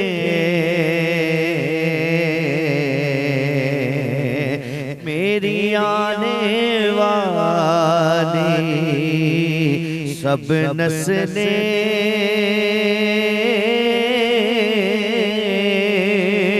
तेरे घर आए तेरा दर देखे असबाब हो उनको ऐसे बहम असबाब हो उनको ऐसे बहम अल्लाह करम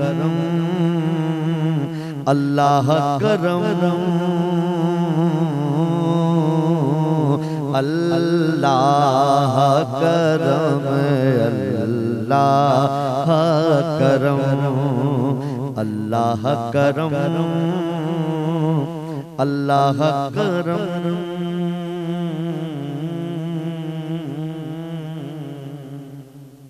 अल्लाह सुभान अल्लाह माशा अल्लाह बेहद शुक्रिया, दिल की गहराइयों से शुक्रिया आज का इतना रूह परवर आगाज़ करने के लिए। मोहतरम बदर मुनीर कादरी साहब आज हमारी इस महफ़िल की जीनत बने हैं। हाँ, तो बात का आगाज़ करते हैं हमारे मोअज़्ज़िज़ मेहमानों से। और मोअज़्ज़िज़ मेहमानों में आबिद मजीद गोडिल साहब किसी तारुफ के मोहताज नहीं। मर्क्यूरी हम सब का यकीन तौर पर हमारा नेशनल ब्रांड और शायद इस पर्टिकुलर शोबे का एक मोतबर तरीन नाम भी है और बहुत ही मुस्तकिल तौर पर 50 साल से ज़ायद का अरसा, शायद 60 साल से भी ज़ायद है। अबिद भाई, शायद ये बात हमारी हो चुकी है, लेकिन ये सवाल बनता है आपकी इस मौजूदगी से फ़ायदा उठाकर कि आपके 4 फादर्स, आपके वालिद मोहतरम ख़ास तौर पे इसका हिस्सा रहे और अब इसको यकीन तौर पे आपने लीड करना है। कितना बड़ा चैलेंज होता है एक बने बनाए ब्रांड को, एक मकाम तक ऑलरेडी पहुँचे हुए ब्रांड को मुस्तकिल उसी मकाम तक महफूज रखना। शायद एक तो होता है कि बंदा खुद आगाज़ करता है, एक होता है कि उस ब्रांड को हाथ में लेके उसको मज़ीद आगे तक ले जाना और उसको स्टेबल रखना। कितना एक किसी नौजवान के लिए मुश्किल होता है? देखें अल्ताफ़ भाई, पहले भी मेरी बात हुई थी कि माशाल्लाह मर्क्यूरी को ऑलमोस्ट 56-57 ईयर्स हो गए। ये वालिद साहब और चचा ने मिल के खोला था, तो ज़ाहिर सी बात है उन्होंने एक प्लेटफॉर्म हमें दिया था, बहुत मेहनत की थी और उस वक्त जिस मुश्किलों से वो गुजरे होंगे उसका हम अंदाज़ा नहीं कर सकते, बट एक स्टेज पे आके उन्होंने एक प्लेटफॉर्म बना के दिया। मैंने अपने बिज़नेस की इब्तिदा 1993 में की थी, ऑलमोस्ट 32 साल हो गए मुझे भी। अब जब मैं बिज़नेस में आया तो मैं अपनी MBA कंप्लीट करके आया था। कुछ चीज़ों को मैंने देखा कि यार इसमें हमें कुछ ना कुछ रद्दोबदल करनी चाहिए, कुछ बेहतरी करनी चाहिए। तो ज़ाहिर सी बात है, अब्बा का प्लेटफॉर्म बना हुआ था, तो फौरी तौर पे किसी को कन्विंस करना भी बहुत मुश्किल होता है। सही बात है। तो पेशेंसी के साथ हमने उस टाइम को भी निकाला। फिर आस्ते आस्ते, क्योंकि हमारी एक ही प्रोडक्ट पे हमारी पूरी फैक्ट्री का इन्हिसार होता था, जो हमारी बनियान या अंडरवेयर है, तो फिर हमने अपने वालिद को कुछ कायल किया कि हम दूसरी प्रोडक्ट्स में आते हैं। जैसे हम सॉक्स का इंक्रीज़ की, फिर हमने बच्चों की लेगिंग टाइट्स बनाई, फिर डायबिटिक सॉक्स बनाया। तो फिर रफ्ता रफ्ता हमने कुछ चीज़ों को ऐड ऑन किया, कुछ उनका प्लेटफॉर्म काम आया, कुछ हमारी जिद्दत काम आई। तो एक अल्हम्दुलिल्लाह उस प्रोडक्ट के साथ साथ हमने दूसरी प्रोडक्ट को ऐड ऑन किया, और उस पर वालिद साहब ने भी हमें सराहा कि कुछ बेहतर काम हुआ है। तो फिर ऐसे ऐसे चीज़ें हमारे कंट्रोल में आती गई, कुछ वालिद साहब ने हमें ढीला छोड़ दिया, तो बेहतरी की तरफ गई चीज़ें। अच्छा, ये कितना ज़रूरी होता है वक्त के साथ साथ इम्प्रूवमेंट लाते रहना। नो डाउट अब आपके लिए भी चैलेंजिंग है, आपको एक स्पेस मिल गई, अब आपने इसको आगे बढ़ाया। प्रोडक्ट का ऐड ऑन करना कितना ज़रूरी होता है कि आप किसी 2-4 प्रोडक्ट को छोड़ के मज़ीद 2-4 प्रोडक्ट को अपनी इस प्रोडक्ट लाइन का हिस्सा बना लेते हैं। तो ये कितना ज़रूरी होता है किसी भी कंपनी के लिए कि वक्त के साथ साथ मार्केट कंपटीशन के साथ साथ अपनी प्रोडक्ट को भी बढ़ाते रहना।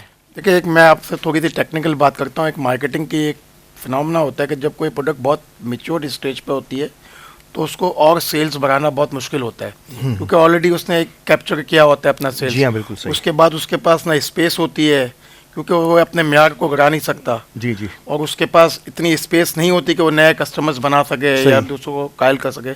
तो उसके पास फिर एक ही वे आउट होता है कि यार वो नई प्रोडक्ट्स में जाए, नई टारगेट ऑडियंस को कैप्चर करे, जो नहीं पहनते उसको के लिए नई प्रोडक्ट्स बनाए।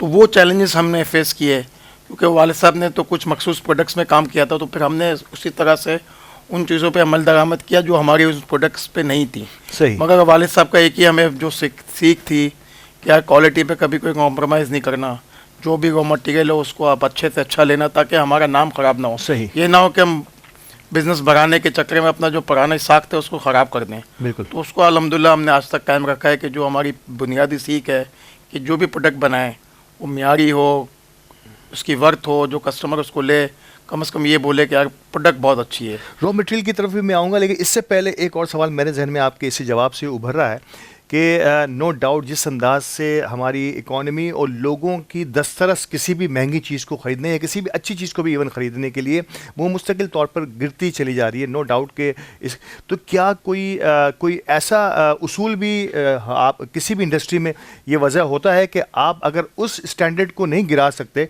तो उसके साथ ही किसी ऐसी प्रोडक्ट, नो डाउट कि वो बुरी नहीं होती किसी भी तरह से, लेकिन डिफरेंट ब्रांड के साथ हिस्सा बनती है उस पर्टिकुलर इमेज को बरकरार रखते हुए? देखिए अल्ताफ़ भाई, हमारा पिछले जो कोविड के बाद से जो हालात हैं मुल्क के हों या इनफरादी तौर पे हों, लोगों का परचेजिंग पावर बहुत बुरी तरह से मुतासर हुआ है। बिल्कुल बिल्कुल ऐसा ही। हमारा जो बनियान कोई 6-7 साल पहले था वो 200-250 रुपये का था, मैं आपको खुल के बताता हूँ। और वो जो लोग हमारा बनियान पहनते थे वो आम क्लास है। बिल्कुल एग्जैक्टली। जो एक मिडिल क्लास से लेके अपर मिडिल क्लास या बिजनेस क्लास के कुछ तबका उसमें आता है। अब जाहिर सी बात है कि जो रॉ मटेरियल कोविड के बाद महंगा हुआ, ऑलमोस्ट 3 टाइम्स महंगा हो गया। तो हमारी बनियान की कीमत इस वक्त 550 से लेकर 700 रुपये तक है। जी हाँ। अब जो उस वक्त जो हमारा बनियान पहनता था उसकी तो परचेजिंग पावर में नहीं है। बिल्कुल सही। या पहले वो 12 लेता होगा तो अब 6 लेगा, 6 वाला 3 लेगा, तो उसमें तो जाहिर सी बात है डिक्रीज़ है।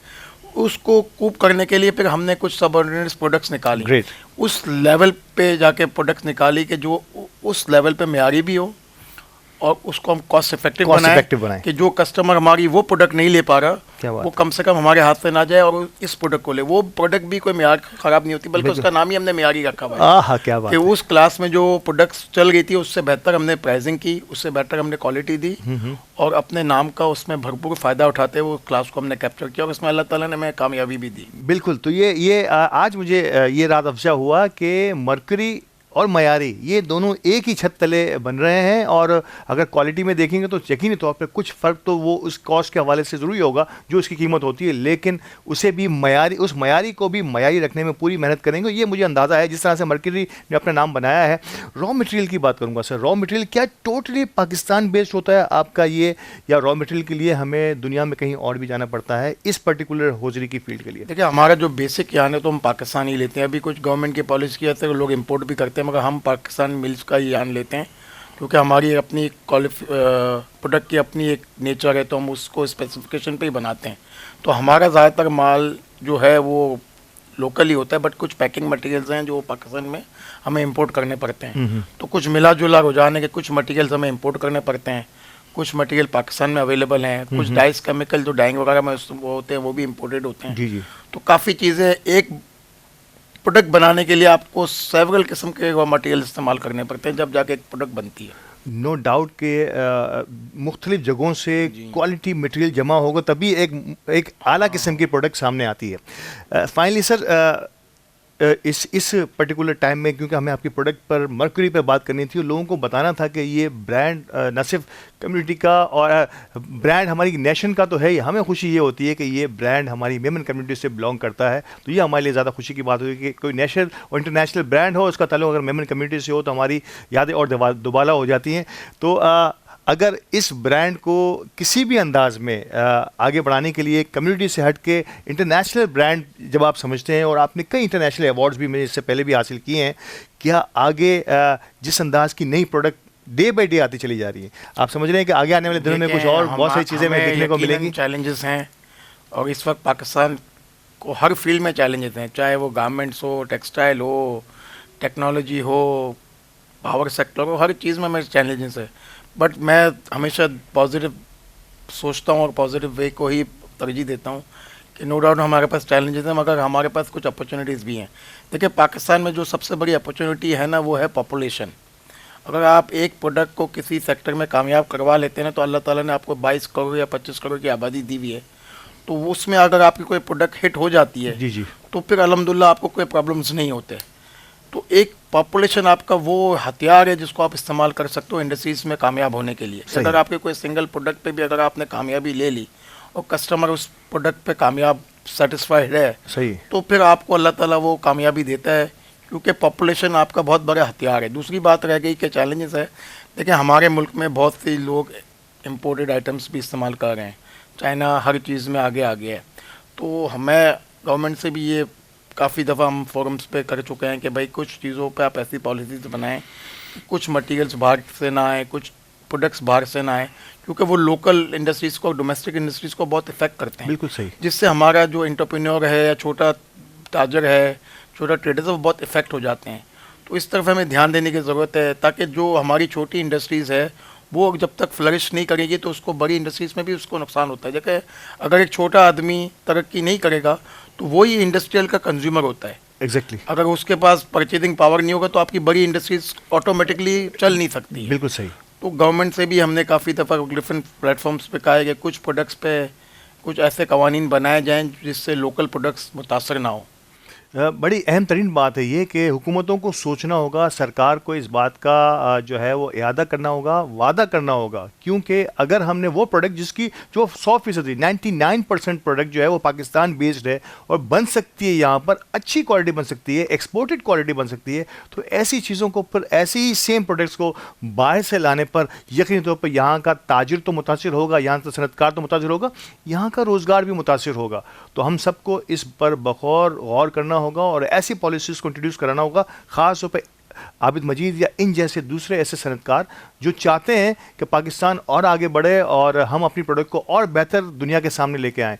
तो हुकूमतों को गौर करना होगा। और अब कम्युनिटी किस तरह से लिंक करती है आबिद मजीद के साथ, इनकी फैमिली के साथ, इस पर बात होगी वक्फे के बाद।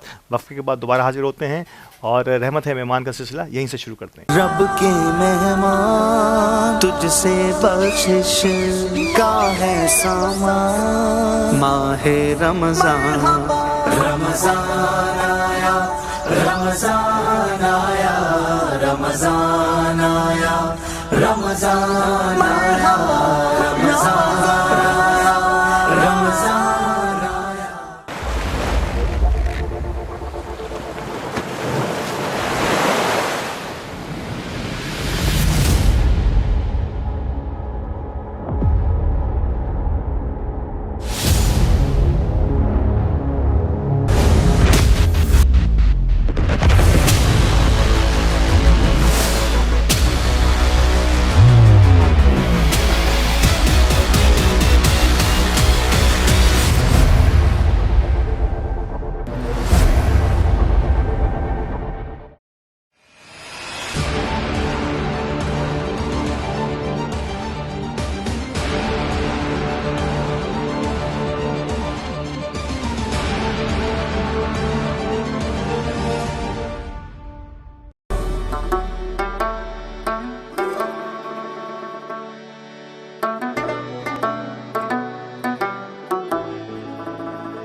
के मेहमान, तुझसे बख्शिश का है सामान। माहे रमजान, रमजान आया, रमजान आया, रमजान आया, रमजान आया, रमजान आया, रमजान आया।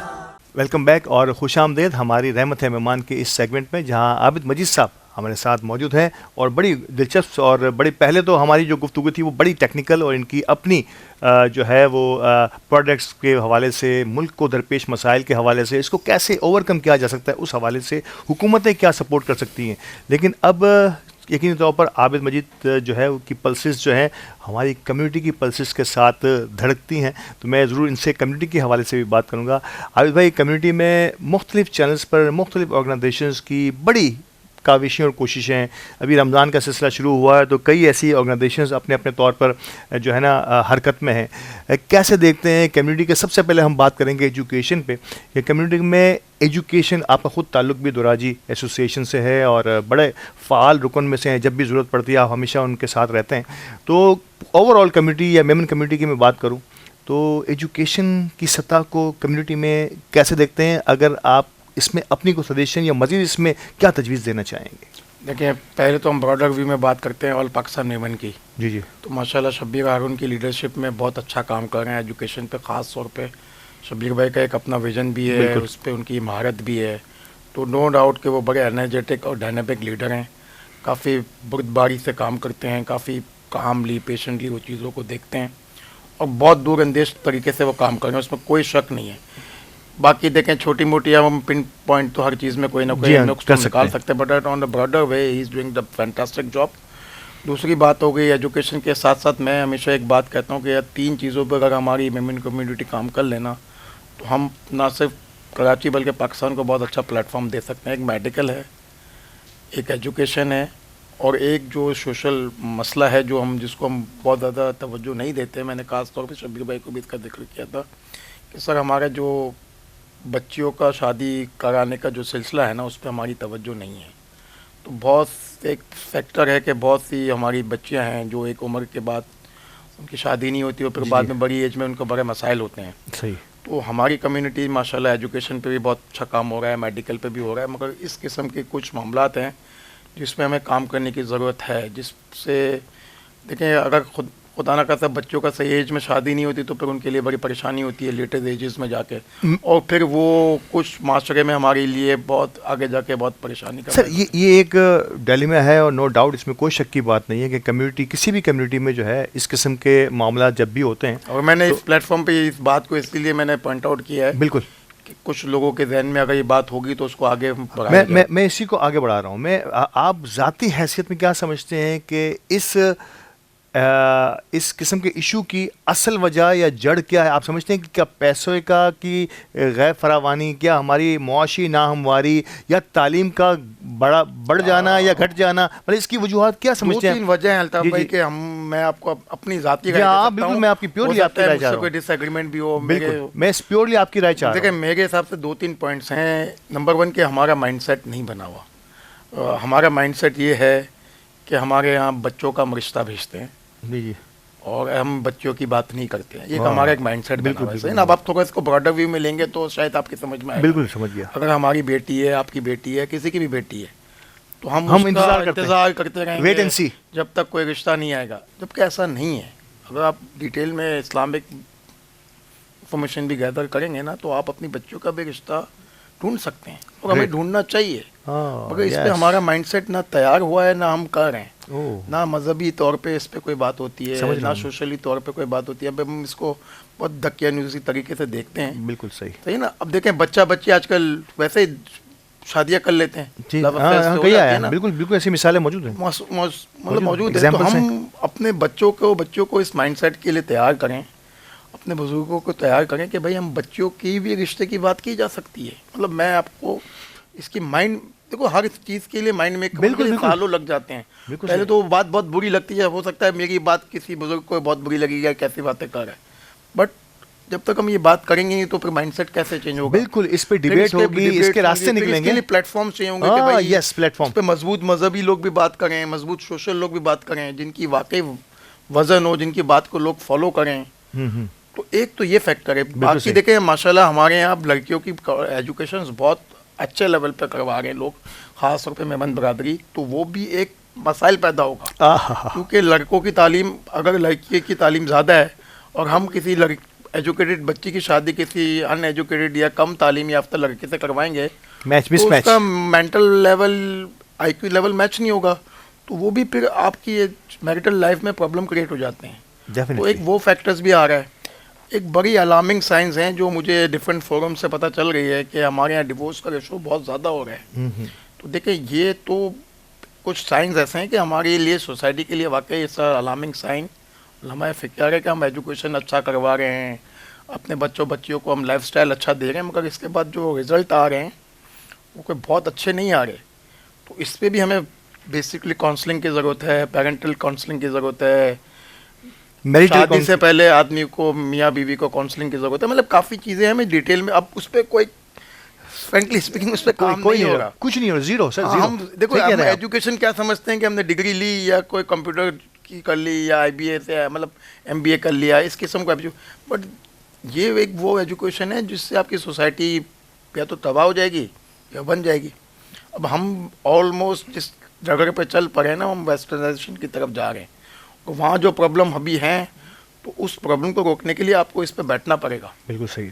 हमारी मेमन कम्युनिटी को तो बहुत पहले इस पे बैठना चाहिए था, बट अब भी लेट नहीं हुए, क्योंकि अब जो रिजल्ट्स आ रहे हैं, जो आप भी सुनते होंगे, आपकी कम्युनिटी में भी हो रहे होंगे, मैं भी सुन रहा हूँ, बड़ी खतरनाक चीज़ें सुनने को मिल रही हैं, जिस पर गौर और फिक्र की जरूरत है। देखें एजुकेशन भी, हम एजुकेशन बच्चों को इसलिए करवाते हैं कि वो अच्छे ज़िंदगी गुजारें। जी। बट कुछ दफ़ा ऐसा होता है कि हमने बच्चों को पढ़ाया और उसका रिश्ता किसी उसके कैलिबर के बच्चा नहीं मिला, तो फिर वो भी एक प्रॉब्लम हो जाती है बाद में।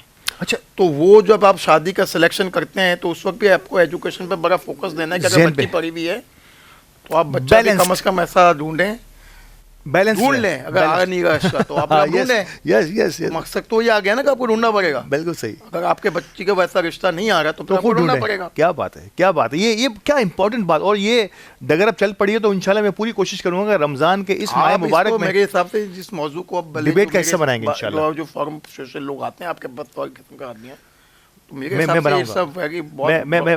मैं इसमें एक और चीज़ ऐड करूंगा, और ये इससे पहले हमारे प्रोग्रामों का हिस्सा बन चुकी है। मैं एक बार फिर, बच्चियों की तालीम, होता ये है हमारे यहाँ जो है वेरी अनफॉर्चुनेट, ये मैं मैसेज की बात कर रहा हूँ, कोई ख़ास तबके की बात नहीं कर रहा हूँ। हो सकता है कि जो आला तबका जिसे हम कहते हैं एलीट क्लास है, वहाँ शायद ये प्रॉब्लम ना हो, लेकिन जो हमारी लोअर मिडिल क्लास या मिडिल क्लास फैमिलीज़ हैं, उसमें एक इशू है कि उनको ज़्यादा पढ़ी लिखी बच्चियाँ नहीं चाहिए, लेकिन बच्चियों को पढ़ने का शौक़ तो खाओ मिडिल क्लास हो, अपर मिडिल क्लास हो, उन सबको रहता है। तो वहाँ एक इशू ये आ रहा है कि पढ़ी लिखी बच्चियाँ जो हैं वो घर में रह जाती हैं, और शायद ज़्यादा मतलब उनमें कहना ये होता है उन लड़के वालों का कि यार ज़्यादा पढ़ी लिखी है, पता नहीं घर के कामों में कैसी होगी। इस किस्म के सोशल इश्यूज़ आप समझते हैं, इस पिटी इश्यूज़ को भी हमें दूर करने की ज़रूरत है किसी न किसी हवाले से, ख्वाह मीडिया इसमें अपना रोल प्ले करे।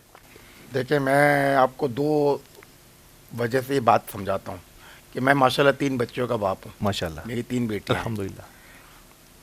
अब देखें हर आदमी का अपना एक सोचने का अंदाज़ होता है, जो आज मेरा अंदाज़ है 20 साल पहले नहीं था, या जब मेरी शादी हुई थी तब शायद तो मेरी बहन ही नहीं थी। सही बात है। तो वो मेरा मेंटालिटी अलग होगी। बिल्कुल मैं 3 बच्चियों का बाप हूँ तो मेरी मेंटालिटी चेंज हो गई। बिल्कुल।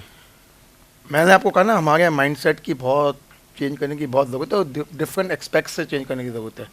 देखिए बच्चियों को, अभी मैंने आपको थोड़ी देर पहले देखा कि बच्चों को हम पढ़ाते ज़रूर हैं और अच्छा पढ़ाएं, बट कुछ चीज़ों पे मैं बच्चियों को भी कॉन्फिडेंट देने के साथ साथ उनको तालीम भी देनी है कि वो कॉन्फिडेंट में ये ना हो कि वो वाकई कल जाके अपना घर ही बिगाड़ दे। सही कह रहे हैं। तो उसको भी बैलेंस करना, ओवर कॉन्फिडेंस। क्योंकि अगर बच्ची वाकई पढ़ी लिखी है और सामने वाले झिझकते हैं कि यार ये तो बहुत ज़्यादा पढ़ी लिखी है, हमारे घर में मैच नहीं कर पाएगी, तो उसका सोचना बजा हो जाता है। सही बात। क्योंकि बात वक्त बच्ची वाकई बहुत पढ़ी लिखी है और उस लेवल का बच्चा नहीं है, तो उनकी मेंटल IQ लेवल नहीं मिलता, तो वो एक प्रॉब्लम का बायस बनते हैं और फिर वो डिवोर्स पे जाती है। तो उस वक्त भी सिलेक्शन के वक्त भी वो चीज़ों को देखना पड़ता है, वो देखते भी सही हैं, बहुत ज़रूरी है। उसी वजह से मैं आपको कह रहा हूँ कि अब हमें अपनी बच्चियों को जो उनका लेवल है उसी हिसाब से हमें सिलेक्शन ऑफ मतलब उस हिसाब से जाना चाहिए। अच्छा, बच्चियों को पढ़ाना इसलिए ज़रूरी है कि देखें आज वो दुनिया नहीं है कि आपका एक मियाँ कमाए और 7-8 घर के मेंबर्स हैं तो वो चल पाएंगे, उसमें नहीं चल पाएंगे।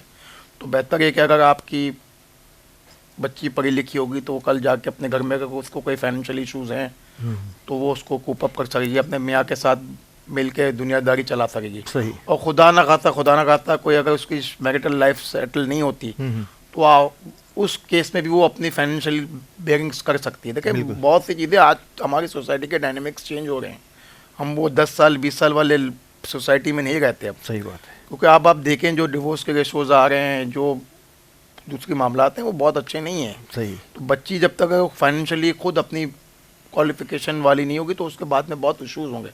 तो लड़कियों को तो बिल्कुल पढ़ाएं, उस पर तो कोई दो राय नहीं है।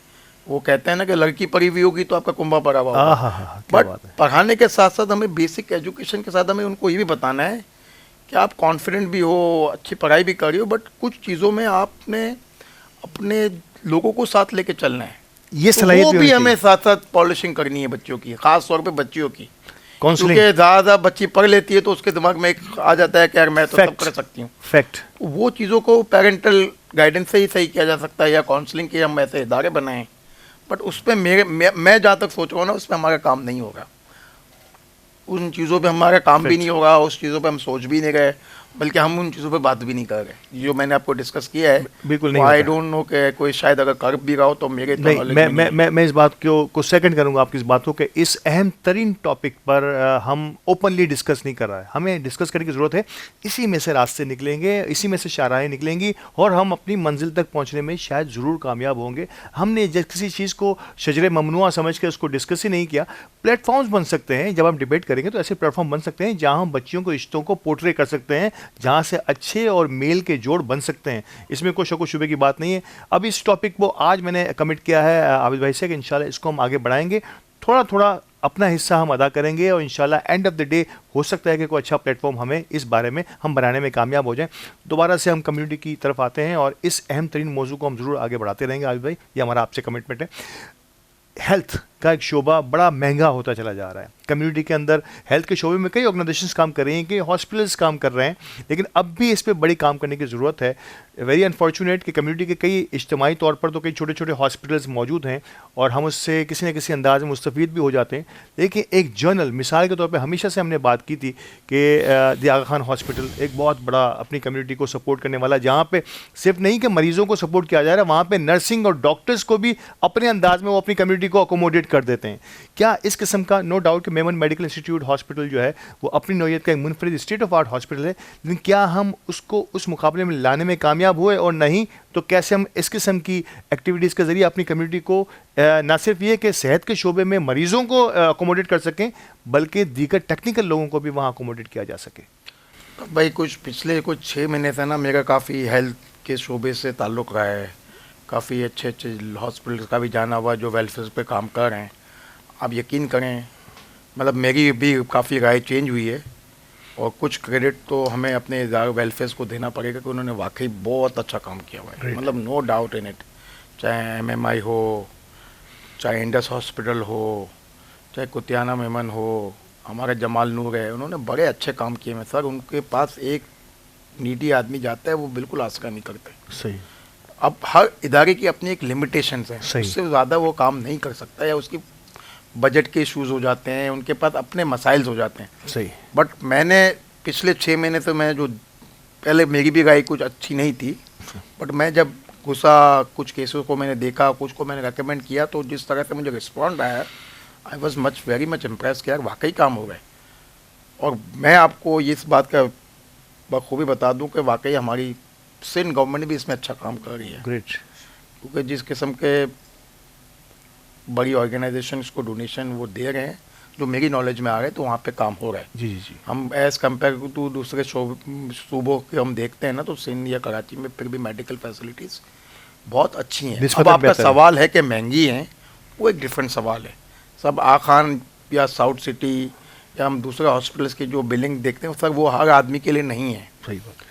वो हर आदमी उसको अफोर्ड ही नहीं कर सकता, बल्कि वो एक बहुत ही एलीट क्लास उसको अफोर्ड कर सकती है। बट जो दूसरे हॉस्पिटल्स हैं जैसे, तो वो हमारे यहाँ इशू उस हॉस्पिटल में पैसों का नहीं, उसके यहाँ पे अवेलेबिलिटीज़ का है कि वहाँ जगह नहीं है। सही बात। वो इलाज महंगा नहीं है उनका, वहाँ इशू आ जाता है कि वहाँ बेड ही अवेलेबल नहीं है, आपको वहाँ पे एंट्री करवाने के लिए पावर लगाना पड़ता है। सही कह रहे हैं। जो प्रॉब्लम है ना वहाँ, वो महंगा सस्ते का नहीं है, वो तो है ही वेलफेयर का। बट वहाँ इशू क्या आता है कि वहाँ जगह नहीं है, बेड नहीं है, अब आपका इलाज कैसे हो, उस लेवल पे प्रॉब्लम है अवेलेबिलिटी की। तो वहाँ पे हमें अपने और वेलफेयर को चाहिए कि और चीज़ों को ग्रो करें। जो आज वो काम कर रहे हैं ना, मेरे हिसाब से वो अल्लाह वो खिदमत कर रहे हैं। एक्सलेंट, बट एक्सपेंशन जरूरी है। हाँ, एक्सपेंशन जरूरी है। अब आप उसके लिए मैं आपको कह रहा हूँ ना, कुछ उनकी मजबूरियाँ हैं, बट जो उनका काम करने का पैटर्न है, I think they are doing wonderful job. Great, ये हमें पता चल गया आज, और नो डाउट कि हम कई ऑर्गेनाइजेशंस के साथ राब्ते में रहते भी हैं, अपने लेवल पर भी, अपने ज़ाती हैसियत में भी। तो इसमें कोई शक की बात नहीं है कि इसमें काम करने की ज़रूरत हर जगह होती है, लेकिन जो हो रहा है वो भी किसी से कम नहीं है। आज भाई, last and final words for Memon community, the Memon TV, Ali Godil, ये जो आगाज़ आप हर साल हमारे किसी न किसी ट्रांसमिशन का हिस्सा रहते हैं, थ्रू आउट हमसे कनेक्टेड भी रहते हैं, कैसे देखते हैं हमारी इस ट्रांसमिशन को? हमारे गुज़िश्ता ट्रांसमिशन से हम पूरी कोशिश करते हैं कि एक स्टेप आगे ही जाएं हर नई सेगमेंट में। अली गोडिल का जो एंथुसियाज्म है आप जानते हैं, हम भी जानते हैं, क्या कहेंगे few words for Memon community? पहले तो मैं मेमन कम्युनिटी पे बात कर लूँ। अभी मैं कोई थोड़ी देर पहले किसी फोरम पे बैठा हुआ था, तो वो पंजाब से बिलोंग कर रहे थे, वो कुछ दिन से कराची आए हुए, तो मुझे बोलते हैं यार कराची वाले बड़े अच्छे वेलफेयर का काम करते हैं, ख़ास तौर पे मेमन कम्युनिटी को हम देखते हैं कि यार वो अल्लाह की राह में बहुत पैसा खर्च करते हैं, और हमने देखा कि वो बहुत ग्रो भी करते हैं। तो जो हमारी कम्युनिटी की जो कामयाबी है वो तो अल्लाह की राह में खर्च करने की वजह से, सुभान अल्लाह, कि वो जिस तरह से अल्लाह की राह में खर्च करते हैं तो अल्लाह ताला उनको फिर मल्टीपल पर्पसेस में बेशक पे करता है। बेशक। तो हमारी कौम, ख़ास तौर पे मेमन कम्युनिटी और कराची वाले मजमूई तौर पे जिस तरह से अल्लाह की राह में खर्च करते हैं, उस पर तो कोई दो राय नहीं है। दो राय नहीं, बिल्कुल सही। तो वो तो अल्लाह ताला की हम पे बहुत करम नवाजी है कि यहाँ पे देने वाले बहुत खुले दिल से देते हैं, चाहे मेमन कम्युनिटी हो चाहे और कम्युनिटी हो, बहुत देने वाले लोग हैं जो हम खुशहाली देखते हैं कराची की। इसकी एक बेसिक वजह ये। बाकी आ जाए माशाल्लाह दी मेमन टीवी पे, तो देखें मैं तो अली गोडिल को उस वक्त से जानता हूँ जब वो बेचारा रोड पे बैठ के पेमेंट कम टीवी चैनल का शो करता था। तो अभी ऑफिस में भी यही बात हो रही थी कि देखो अल्लाह ताला ने एक चीज़ का वादा किया है कि जो आदमी मेहनत करता है ना उसको अज़मत मिलती है। अब अली गोडिल फाइनेंशियली कितना ग्रो किया उससे हमारा ताल्लुक़ नहीं है, बट अली तो गोडिल को जो अल्लाह ताला ने इज़्ज़त दी है वो किसी भी बड़े चैनल्स को कंपेयर करें तो अल्लाह ताला ने उसको वो इज़्ज़त दी है। बिल्कुल सही। कौन सा गेस्ट है जो इधर आके नहीं बैठा? आपका मेमन कम्युनिटी का बिगेस्ट गेस्ट भी इधर आके बैठता है। बिल्कुल सही। हर जगह आप देखे जाते हो, पसंद किए जाते हो, हर आदमी चाहता है कि यार हम यहाँ पे आएँ। तो देखो हर चीज़ रोज़ी है ना, वो सिर्फ पैसों का नाम नहीं है, उसमें इज़्ज़त भी आ जाती है, उसमें अल्लाह ताला आपको रोज़ी में आल औलाद आ जाती है, माँ बाप आ जाते हैं, आपको अल्लाह ताला ने जो इज़्ज़त दी है वो भी रोज़ी ही काउंट होती है। बिल्कुल सही, बिल्कुल सही। तो मेमन टीवी पे तो मेरे हिसाब से अल्लाह ताला की खुसूसी करम है और रहमत है कि आप लोग को अल्लाह ताला ने जो वो मुकाम दिया है जो इस छोटे से नेटवर्क में जो पॉसिबल नहीं है। और मैं अली गोडिल को अक्सर, मेरा तो छोटा भाई है, मैं तो थोड़ा स्ट्रेट बात करता हूँ लोगों से कि भाई अल्लाह ताला ने जो आपको मुकाम दिया है ना उसको संभालो। सही। देखो दो चीज़ें अल्लाह को नहीं पसंद है, एक तकब्बुर और एक इंसानियत की खिदमत ना करना। मतलब अगर अल्लाह ताला ने आपको किसी स्टेज पे बनाया है ना, मुकाम दिया है, तो उससे आपको किसी ना किसी लेवल पे आप फ़ायदा पहुँचाओ। और आप किस तरह से फ़ायदा पहुँचा सकते हो कि ऐसे इशूज़ को हाईलाइट करो जो आम पब्लिक के लिए इशूज़ हैं और आप उसको हाईलाइट कर सकते हो। तो अल्हम्दुलिल्लाह अली गोडिल मेहनत में बिल्कुल आगे है, कभी पीछे नहीं हटता। जिस तरह से कौम की खिदमत कर रहा है हर फोरम पे, चाहे मेमन हो चाहे नॉन मेमन हो, सब जगह पहुंचा होता है, उसमें कोई दो राय नहीं है। बट देखें मैं तो हमेशा भाइयों की तरह मशवरा देता हूँ उसको कि जितना आगे जाओगे उतने चैलेंजेस ज़्यादा आएंगे। जितना आप आगे बढ़ते हो ना उतने आपके लिए चैलेंजेस, और उन्हीं चैलेंजेस को कूप करने से आगे जा सकते हो। बिल्कुल सही। अगर आप एक जगह स्टैंड कर गए तब आप इससे आगे नहीं बढ़ना तो चैलेंजेस नहीं आएंगे। तो अली गोडिल के लिए माशाल्लाह मैं तो आज उल्टी बात करूंगा कि भाई आप एक और नेक्स्ट लेवल के लिए जाओ और चैलेंजेस के लिए तैयार हो जाओ और इससे आगे जाना है। बिल्कुल जो आपने कर लिया वो तो कर लिया, अगर आप इसी जगह खड़े रहोगे तो फिर आगे आपको बढ़ने नहीं दोगे ना। तो आगे सोचने के लिए ना आपको बहुत ज़्यादा चैलेंजेस का सामना करना पड़ेगा। बिल्कुल सही। तो अब वो स्टेज नहीं है कि हम अली गोडिल को बोलें कि भाई बहुत अच्छा, बहुत ज़बरदस्त। मैं आपको उल्टी बात करूंगा कि भाई आप इसको नेक्स्ट लेवल पे ले जाओ, तैयार करना है ज़हनी तौर पे। क्या बात ये आपने कर लिया, 2 साल 3 साल के बाद इस लेवल पे लोग दूसरे भी आ जाएंगे। देखो कोई पीछे नहीं रहता।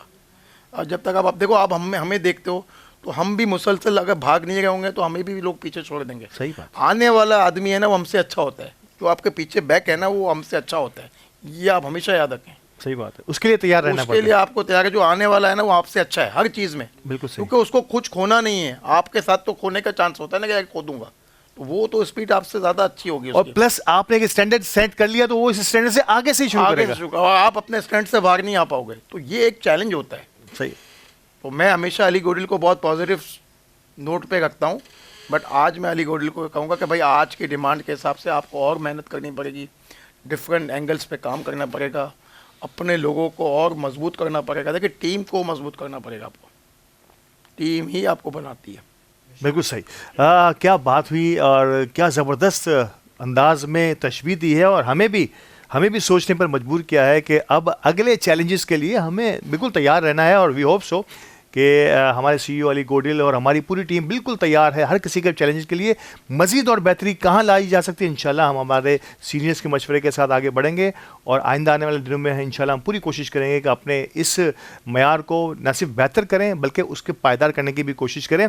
तो यहीं से हमारे रहमत है मेहमान के सिलसिले का भी ख़त्म हुआ और हमारी इस ट्रांसमिशन का भी कम-ओ-बेश ख़त्म है, लेकिन ख़त्म यकीनी तौर पर हमारे एक आला तरीन कलाम से होगी। तो मैं बदर मुनीर साहब से गुजारिश करूँगा, कादी साहब कोई कलाम हो जाए, इसी से हमारे प्रोग्राम का इख्तिताम भी होगा। जी, जैसा मौजूद चल रहा है मैं कलाम पेश करूँगा। अल्लाह पाक मेमन टीवी और इनकी पूरी टीम पर अपना खास फजल करे हुजूर के जिक्र के तुफैल।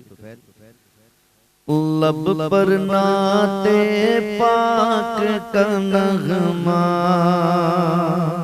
कल भी था और आज भी है, लब पर नाते पाक का नगमा कल भी था और आज भी है, मेरे नबी से मेरा रिश्ता कल भी था और आज भी है, और किसी जानिब क्यों जाए और किसी को क्यों देखे, और किसी जानिब क्यों जाए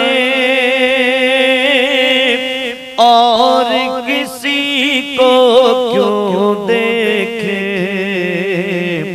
अपना सब कुछ गुंबद खजरा कल भी था और आज भी है, अपना सब कुछ गुंबद खजरा कल भी था और आज भी है, मेरे नबी से मेरा रिश्ता कल भी था और आज भी है,